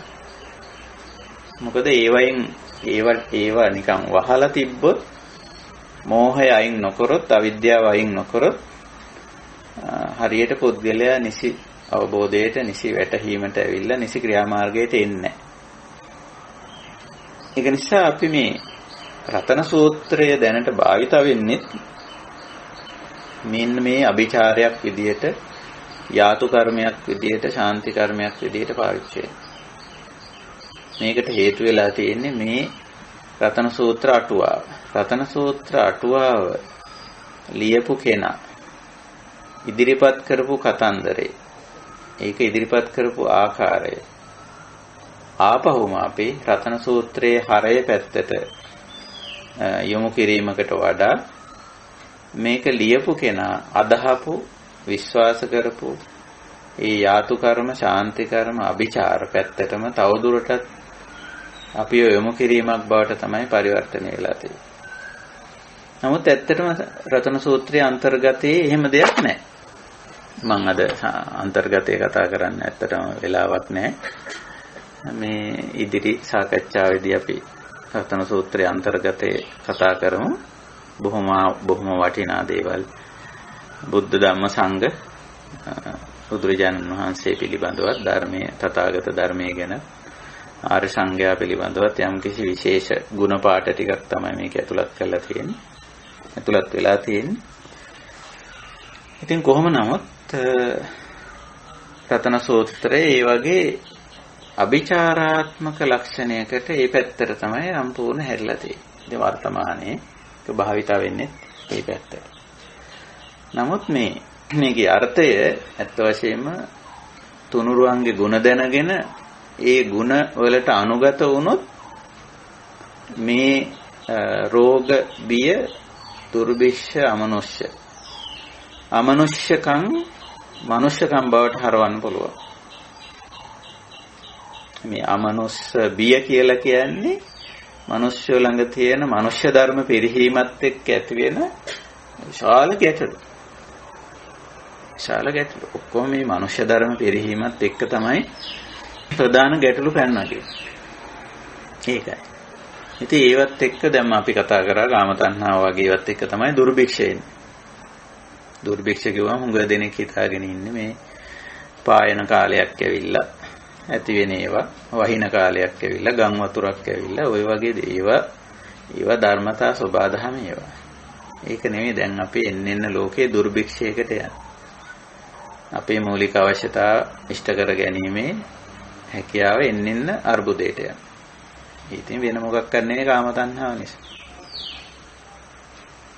ඒකයි. ඉතින් කාම තණ්හා, භව තණ්හා, විභව තණ්හා තමයි ඒකට හේතුව. ඉතින් ওই විදිහට මේ සූත්‍රයේ ඇතුළත් වෙලා ගාථා පන්තියේ තියෙන්නේ නම් තුනුරුවන්ගේ ගුණ. එතකොට මේ ගුණාත්මක භාවයන් ටික අපි ඇති කරගත්තොත් අපිට මේ රෝග, අමනුෂ්‍ය, දුර්භික්ෂ මම එහෙම තුනක් ගන්නෙ. රතන සූත්‍රයේ එහෙම එකක් නැහැ. රතන සූත්‍ර අටුවාව මෙහෙම එකක් කියලා තියෙන නිසා. ඉතින් අපි මම මේ සාකච්ඡාව පටන් ගනිද්දි මුලදිත් කිව්වා අපි ඕනම දෙයක දහමට අනුකූල ඒකේ මාර්ගය දහම් මඟ අපි විවරණය කරගන්න ඕනේ, විවෘත කරගන්න ඕනේ. දැන් රතන සූත්‍රයේත් අපිට දහම් මඟක් තියෙනවා. රතන සූත්‍රය එහි පසුබිමේ තියෙන දහම් මඟ මන් දකින විදිහට වැහිලා තියෙනවා. ඒක සම්පූර්ණ අදහම් මඟකට නොදැහැමි මඟකට ගිහිලා තියෙනවා. ධර්ම මාර්ගයෙන් පිට පැනලා තියෙනවා. මේකයි ස්වභාවය. ඉතින් අපි ඕක ටිකක් හිතලා බලමු, කල්පනා කරලා බලමු. රතන සූත්‍රයෙන් අපි කොහොමද ප්‍රයෝජනය ගන්න කියලා. මේක ලියලා සමහරු තඹ පොලේක නැත්නම් මොකක් හරි එක ලියලා ඕක බෙල් එල්ලගෙන ඉන්න අවස්ථාවක් අපිට පේන්න තියෙනවා. ඒ වගේ විවිධාකාරයේ විවිධ ව්‍යභිචාර කියලා අපි ඔකට කියනවා. විවිධාකාරයේ මිත්‍යා විවාහාර අපිට පේන්න තියෙනවා. ඉතින් තවත් නොයෙක් විදිහට රතන යන්ත්‍ර ආදී ඔය මොනවාද අපි කියන මේ යන්ත්‍ර මන්ත්‍ර වලට ඒවට දාගෙන තියෙනවා. වැඩිපුරම දාගෙන තියෙන ඒවට. ඒක නිසා අපි මේ ධර්මය කොයි පැත්තට මිනිස්සු හරවගෙන තියනවද කියන එක මේක විතරක් නෙමෙයි. සමහරට ඔය වගේම මේ ධර්මයේ ඇතුළත් සමහර කරුණු කාරණා වල වැරදි විවාහාරයන්, මිත්‍යා විවාහාරයන්, අවභාවිතයන්, අනිසිභාවිතයන් අපිට දකින්න පුළුවන්. එහෙම භාවිත වෙන දේවල් අතරේ මම දකින්නේ අංක 1ට තියෙන්නේ රතන සූත්‍රය කියලා. අවභාවිත වෙන මිත්‍යා භාවිතයට ඇවිල්ලා තියෙන සූත්‍ර වලින් අංක 1ට තියෙන ඕකේ. අනිත් සූත්‍ර වල තියෙන ධර්මානුගත භාවයන්, දහම් මග, ධර්ම ප්‍රතිපදාවන් යම් ප්‍රමාණයකට අපි උකහාගෙන තියෙනවා. රතන සූත්‍රයේ ධර්මපතිපදාව මතු කරන්නෙම නැහැ. ඒක අපිට තියෙන්නේ මන්තරයක් විදියට, යාතු කර්මයක්, ශාන්ති කර්මයක් විදියට තමයි භාවිතා වෙලා තියෙන්නේ. ඉතින් ඔන්න ඔය ටික තමයි අද මම සාකච්ඡා කරන්නේ, මතු කරන කාරණේ. මේ කාරණා ගැන අපි හිතන්න අවසාන වශයෙන් මම මේ සාකච්ඡාවේදී මතු කරන්නේ ධර්මයේ තියෙනවා, බුදුරජාණන් වහන්සේ ධර්මය මතු කරලා තියෙන්නේ හරි දහම් මගක් ඇතුලේ දුක දුකට හේතුව මිදීම මිදීමේ මඟ කියන චතුරාර්ය සත්‍ය ධර්මයේ ඇතුලේ තමයි මේක මතු කරලා තියෙන්නේ. එතකොට ඒ මාර්ගය විශේෂයෙන් දුක්ඛ නිරෝධගාමිනී පටිපදාවට අදාළව අපි සමහර දේවල් මතු කරගන්න බැරි වුණා. ආපහු මේ දහම් කරුණු අවිද්‍යාවෙන් තණ්හාවෙන් වහලා දැම්මොත් ඇත්ත වශයෙන්ම මේවයි තියෙන ඒ ප්‍රතිපදාව වැහිලා යනවා. නිරෝධ දුක්ඛ නිරෝධගාමිනී පටිපදාව වැහිලා යනවා. ඉතින් ඒක ඇතැම් විට වෙන්න පුළුවන්.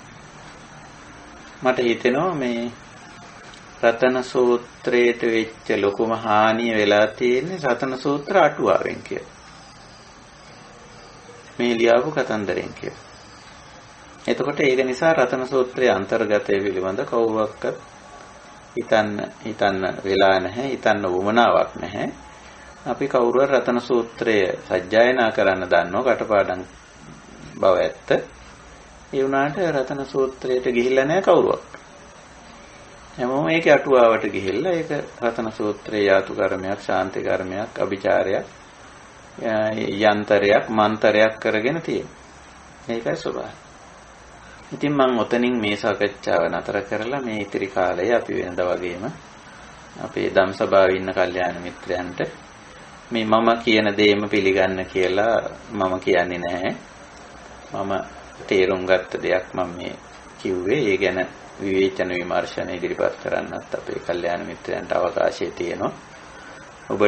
ඔබ දරන මතය, ඔබට වැටහෙන කාරණේ, ඔබගේ අවබෝධය මේ සාකච්ඡාවේදී එකතු කරාට කිසි වැරද්දක් නැහැ. ඒක නිසා අපි මෙතෙන් සිට මේ ධම් සභාව අපි විවෘත කරමු. අද අපි සාකච්ඡා කළ කාරණේ පදනම් කරගෙන අපිට පුළුවන් යම්කිසි අවශ්‍ය දෙයක් මෙතෙන් සිට අපිට සාකච්ඡා කරන්න. හොඳයි, ඒ සඳහා අපි කාලය ගමු.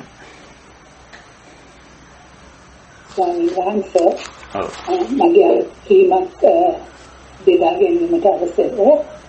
මේ රතන සූත්‍රය ගැන මට ඉතාම ගෞරවයක් තියෙන සූත්‍රයක් දැනට.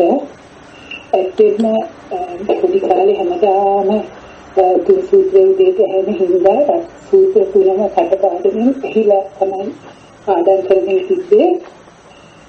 මංගල සූත්‍රයේ, කර්ණීය සූත්‍රයේ තේරුම් ඕලෙවල් කරන කාලේ කොහොම හරි තේරුම් ගන්න තිබුණා. නමුත් රතන සූත්‍රයේ තේරුම් ගන්න මට අවස්ථාවක් ආවේ නෑ. මොකද මට ඒක සම්බුදු බුද්ධ කියන එක, ධම්ම කියන එක, සංඝ කියන එක කාතාවක් කොටයි අනිත් කාතාව දිගයි. ඉතින් අපි අර පෞලම එකතු වෙලා සංගායනා කරන වෙලාවල අර මුල හරි ඔක්කොම කියලා කවුරු හරි බුද්ධ හරි ධම්ම හරි සංඝ හරි කියන කෙනෙක් වෙනවා ඒක කියන්නේ. ඒක තමයි මට රතන සූත්‍රයත් එක්ක තිබිච්ච සම්බන්ධය. ගොඩාක් කලින්ම 2015 වෙනකම්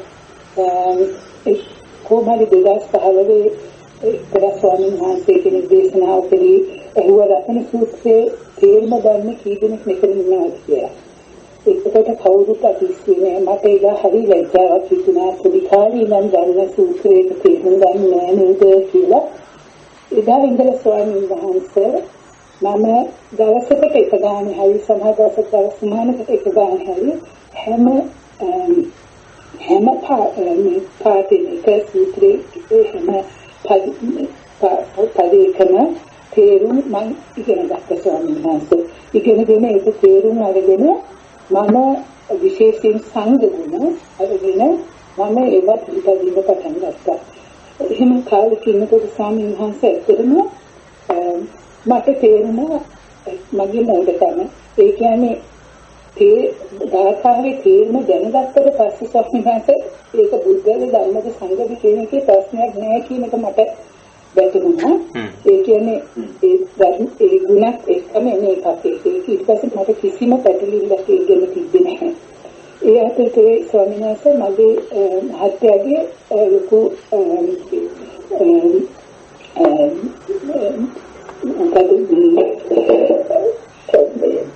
සර්ජරි එකක් සයිල් කරන සඳහා ආවයිද වෙන ප්‍රශ්න වලට මොන දෙන්නුනා. ඉතින් අපිට ගොඩාක් කට්ටිය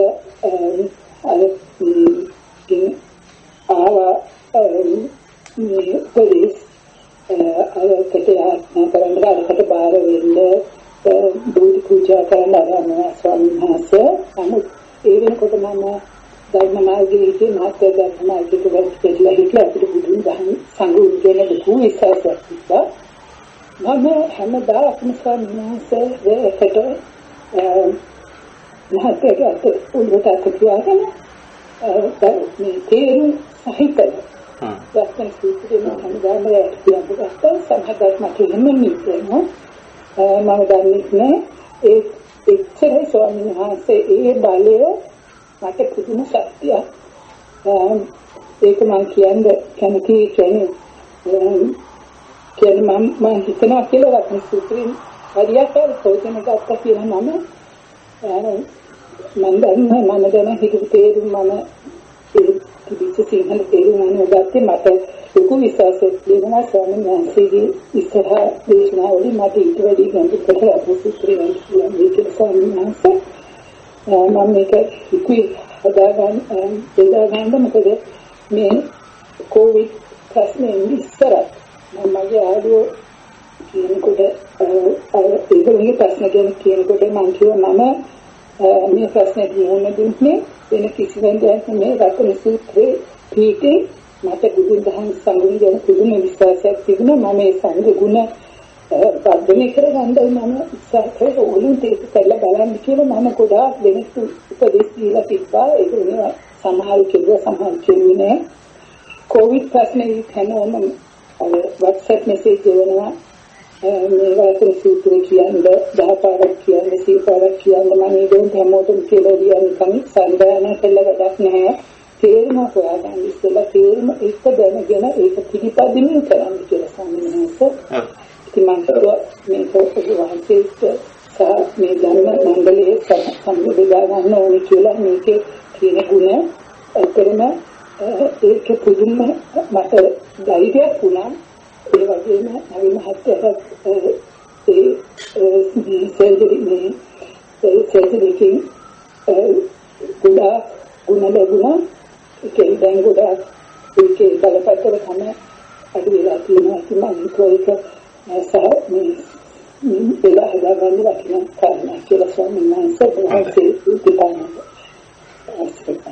හොඳයි ඒක අත්දැකීමක් බෙදා හදාගත්ත. ඇත්තටම මේ යම් කිසි ධර්මයකින් ප්‍රයෝජන ගන්නවා කියලා කියන්නේ ඒක තමයි. ඒ කියන්නේ පළමු කොට ඒ ධර්ම කාරණා අවබෝධ කර ගැනීම, දෙක අනුගමනය කිරීම.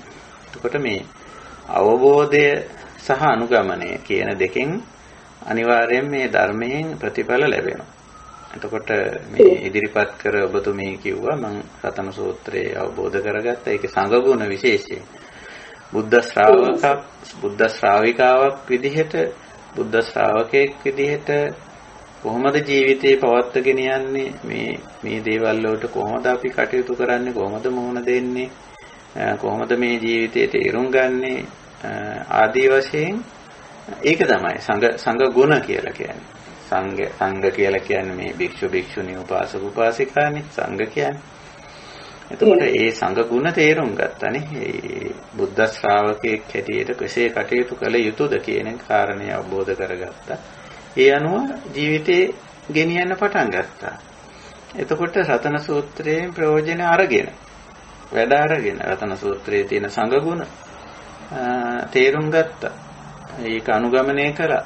එතකොට මේ තේරුම් ගැනීම අනුගමනය කිරීම තුළ අනිවාර්යයෙන්ම මේ ප්‍රතිඵලය ලැබෙනවා. ඉතින් ඔබතුමී ඒක ලබාගෙන තියෙන අපිත් එහෙම අපේ ජීවිතේ මේ ධර්මයෙන් ප්‍රතිඵල ලබා ගත්ත ඇත්ත. ලබාගෙන තියෙන ඇත්තෝ නිර්භයව ඕන තැනක නොපැකිලව කියන්න පුළුවන්.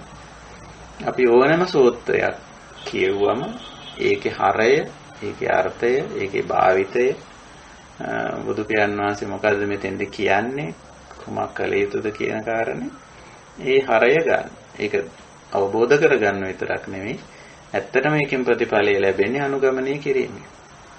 මම හිතනවා ඔබතුමීගේ අදහස අපි ඉන්න හැම දෙනාටම මේක ප්‍රයෝජනවත් වෙනවා. තේරුම් ගන්න, ඒ වගේම අවබෝධ කරගන්න, අනුගමනය කරන්න කියන එකයි මේ ඔබතුමීගේ සමස්ත පණිවිඩය මං හිතන්නේ. එහෙමනේ? එහෙමයි සමිනාස. විශේෂයෙන් අර යකිලෝ පටවි සිකෝසියා කියන ඒ අතව සමිනාස මොකද අපි අහලා තිබ්බට අස්තලෝක ධර්මයෙන් කම්පාවෙන් දෙපා කියලා ඒ තරම් නිකන් අතවට විසක් මේකේ මගේ හිතට ගොඩාක් ඇතුළට ගිය එක. ඒක තාම හරියටම කරගන්න බැහැ. ඒක තාම දැන් මම ගොඩාක් උත්සාහ කරන එකත් ඒකත් කරන්න සම්මානස. ඔයාන්සේ නමස්කාර වේවා. හොඳයි තේරුම් සරණයි.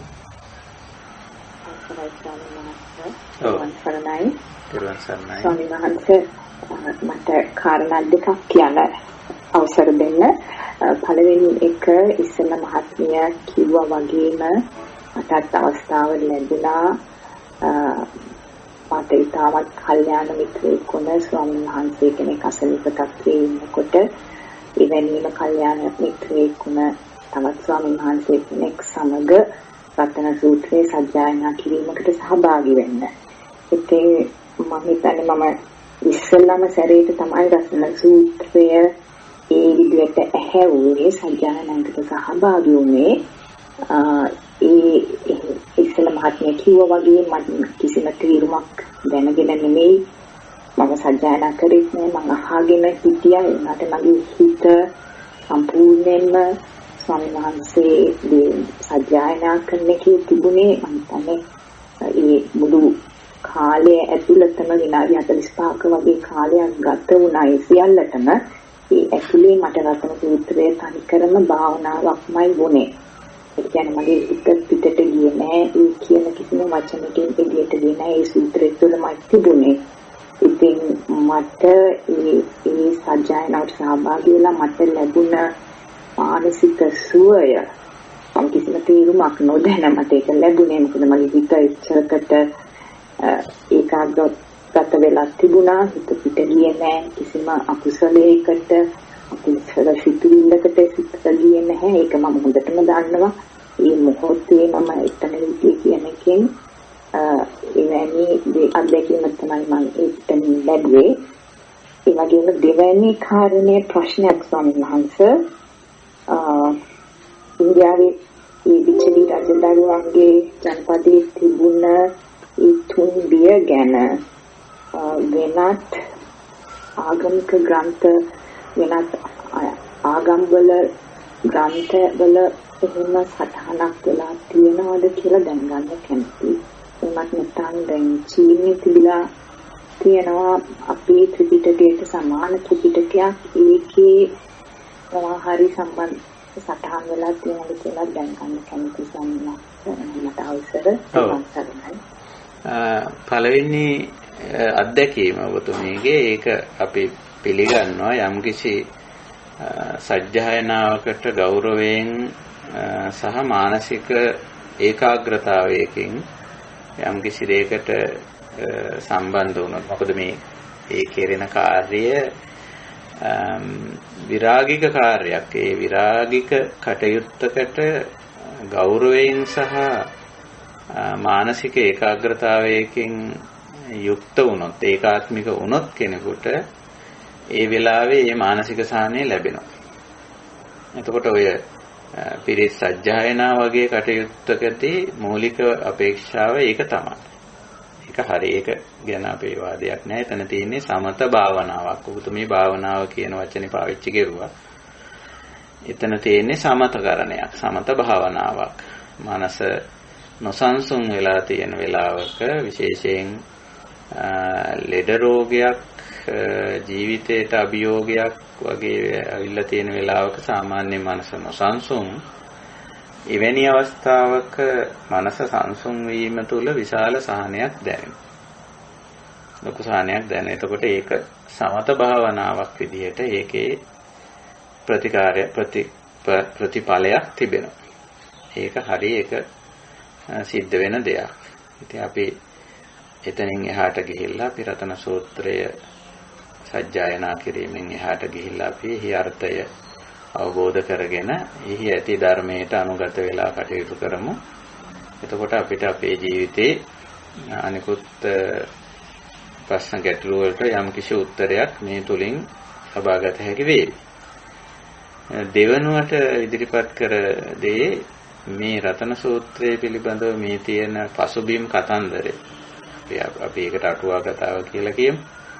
වෙනත් සම්ප්‍රදායන් වල තියෙනවද කියන එක. ඉතින් අපි දන්න විදිහට වෙනත් සම්ප්‍රදායන් වල සූත්‍රයේ ඔය කියන ගාථා පන්තිය වෙනත් බෞද්ධ සම්ප්‍රදායන් වල අපිට හමු වෙනවා. නමුත් මම දන්න විදිහට මම දැනට කියවලා තියෙන තරමට නම් මේ කුද්දක නිකායේ අටුවාවේ තියෙන විදිහේ විස්තරයක් වෙනත් ආගමික ග්‍රන්ථවල නැත්නම් ආගමික කියන්නේ වෙනත් අපි අදහස් කරන්නේ වෙනත් බෞද්ධ මේ සම්ප්‍රදායන් වල වාර්තා වීමක් නැහැ. ඊළඟට ඉන්දියානු ඉතිහාසයේ එවැනි දෙයක් පිළිබඳව වාර්තා වීමකුත් අපිට පේන්නේ නැහැ. ඉතින් කොහොම නමුත් මේ අටුවා කතාව අපි එකහෙලා බැහැර කරන්න ඕනේ නැහැ. ඒක ඇතුලින් අපිට ගත හැකි දෙයක් තියෙනවා. ඇත්තටම දහම පැත්තට ධර්මානුකූල පැත්තට ගන්න පුළුවන් දෙයක් තියෙන. ඒක මතු කරන්නයි මම ආද උත්සාහ කරේ අටුවා කතාව තුලින්.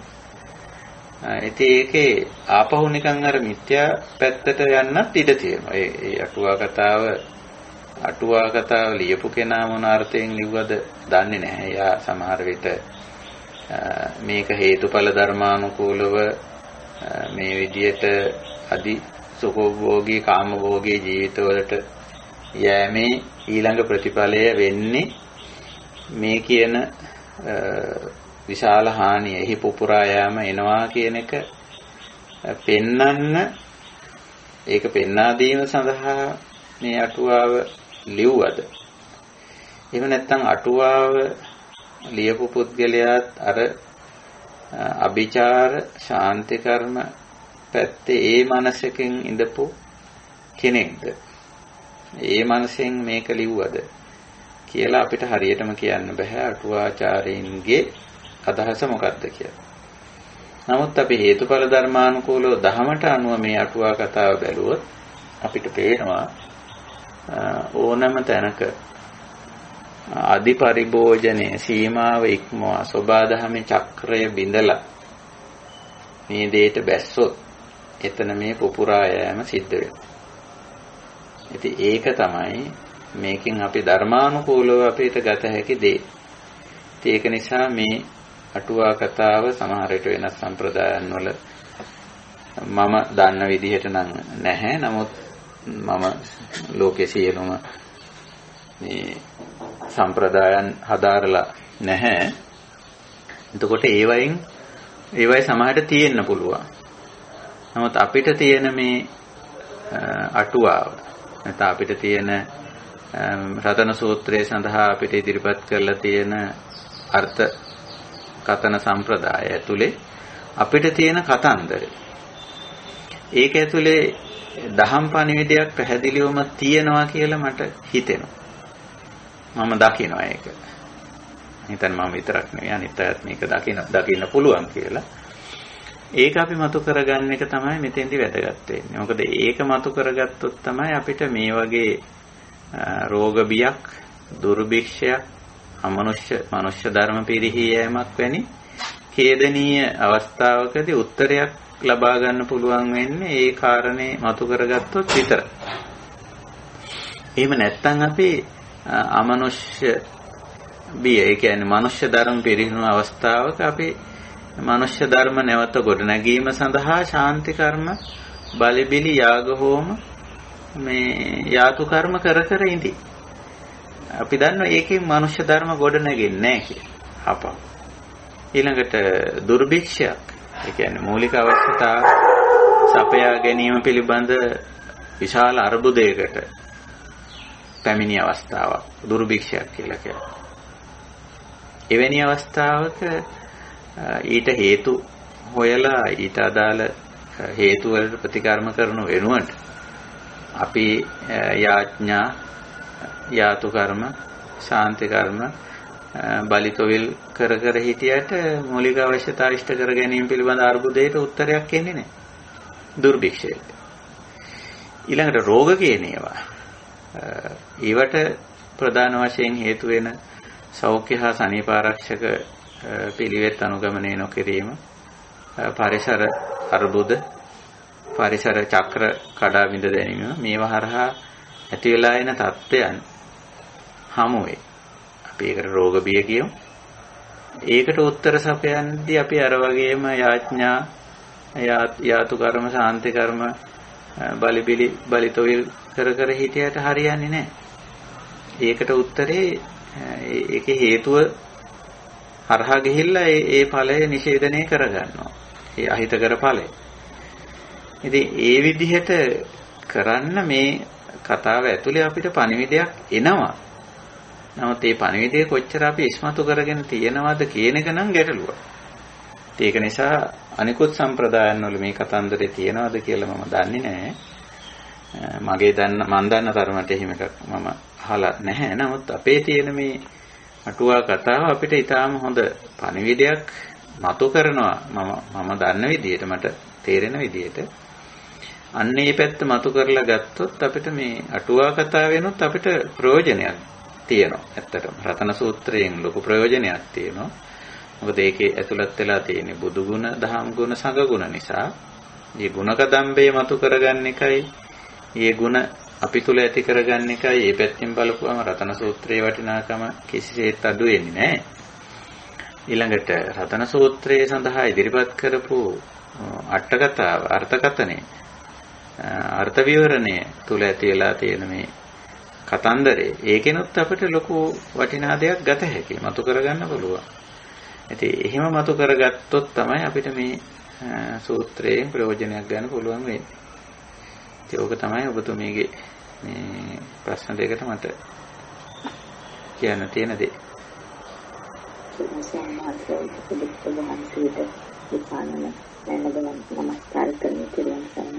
තෙරුවන් සරණයි. හොඳයි, වෙනත් සාකච්ඡා කළ යුතු දේ නොමැති නම් අපිට දහම් හමුව නිමා කරන්න පුළුවන්. එතකොට අපි අදත් සූත්‍ර දේශනාවකට යමු වුණා. හැබැයි අපි අද සූත්‍රයේ අන්තර්ගතය කතා කළේ නැහැ. රතන සූත්‍රයේ ගාථා පන්තියක් තියෙන්නේ. ඉදිරි සාකච්ඡාවලදී අපි ගාථා පන්තිය සාකච්ඡා කරමු. ඉදිරි සාකච්ඡාව එළඹෙන්නේ හෙට නෙමෙයි, අනිද්දා 7 වෙනිදා. අපිට පුළුවන් වේවි එදාටත් මුණ ගැහිලා අන්තර්ජාලය ඔස්සේ මුණ ගැහෙන නිසා අපිට බාධාවක් නැහැ. රතන සූත්‍රයේ පිළිබඳව, එහි අන්තර්ගතය පිළිබඳව අපිට ටිකක් සාකච්ඡා කරන්න.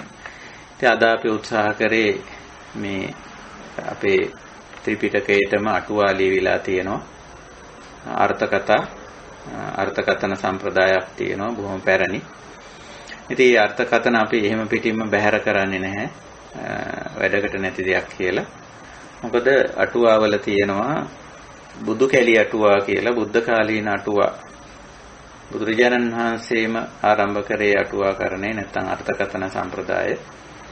එතකොට ඒක පස්සේ කාලේ වෙනකොට සමහර විට අනිත් අයගේ අතට ගියාම ඒ වැඩේ ඒ තරම්ම ධර්මානුකූල අවබෝධයක් නැති ඇත්තන්ගේ අතින් මේ අට කතා නැත්නම් අර්ථකථන සම්ප්‍රදාය යම්කිසි වෙනසකට පරිහානියකට ලකුණා කියන බවට සලකුණු අටුවාවලම තියෙනවා. අපි ඉතින් ඒ කොටස් අත්හැරලා දාමු. මේ පරිහානිගත ලක්ෂණ, පිරිහුණු ලක්ෂණ, රොඩු බොඩු ඒවා ඉතින් අපි අත්හැරලා දාලා අටුවාවලත් අපිට ගත හැකි බොහෝ වටිනා දේවල් තියෙනවා. හරාත්මක දේවල් තියෙනවා. අපි ඒ ටික ගන්න බලමු. කොහොමදත් අපි බෞද්ධත්ව නිසා අපි මේ හරසුන් නිස්සාරදේ අපි වැත්තකට කරලා අපි ඒකේ අරටුව වටිනා දේ හරය අපි ඒක ගමු. ඉතින් එහෙම දෙයක්කට හිත යොමන්න තමයි මම මේ අද උත්සාහ කරේ ඔබේ අවධානය යොමු කරන්නට. රතන සූත්‍ර අටුවාව ගැන මේ කතාව. ඉතින් ওই කතාව අපි ඔතකින් අවසන් කරමු.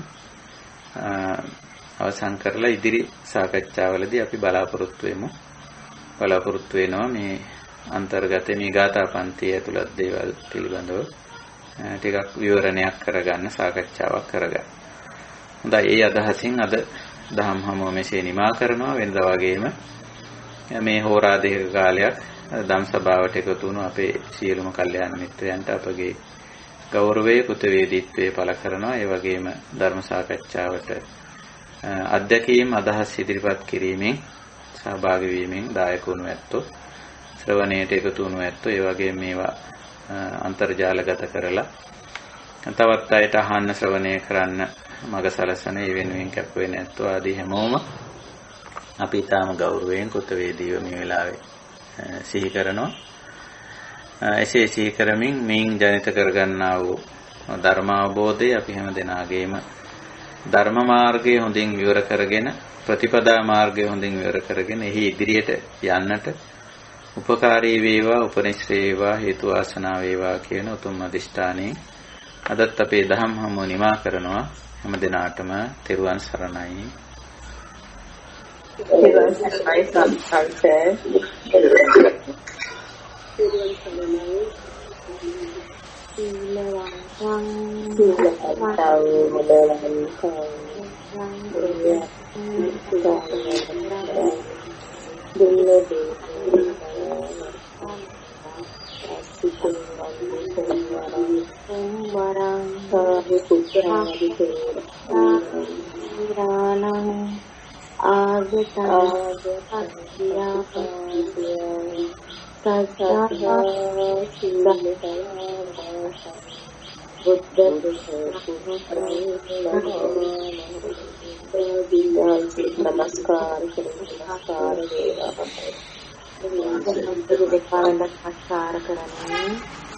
තෙරුවන් සරණයි. සුවපත් වේවා.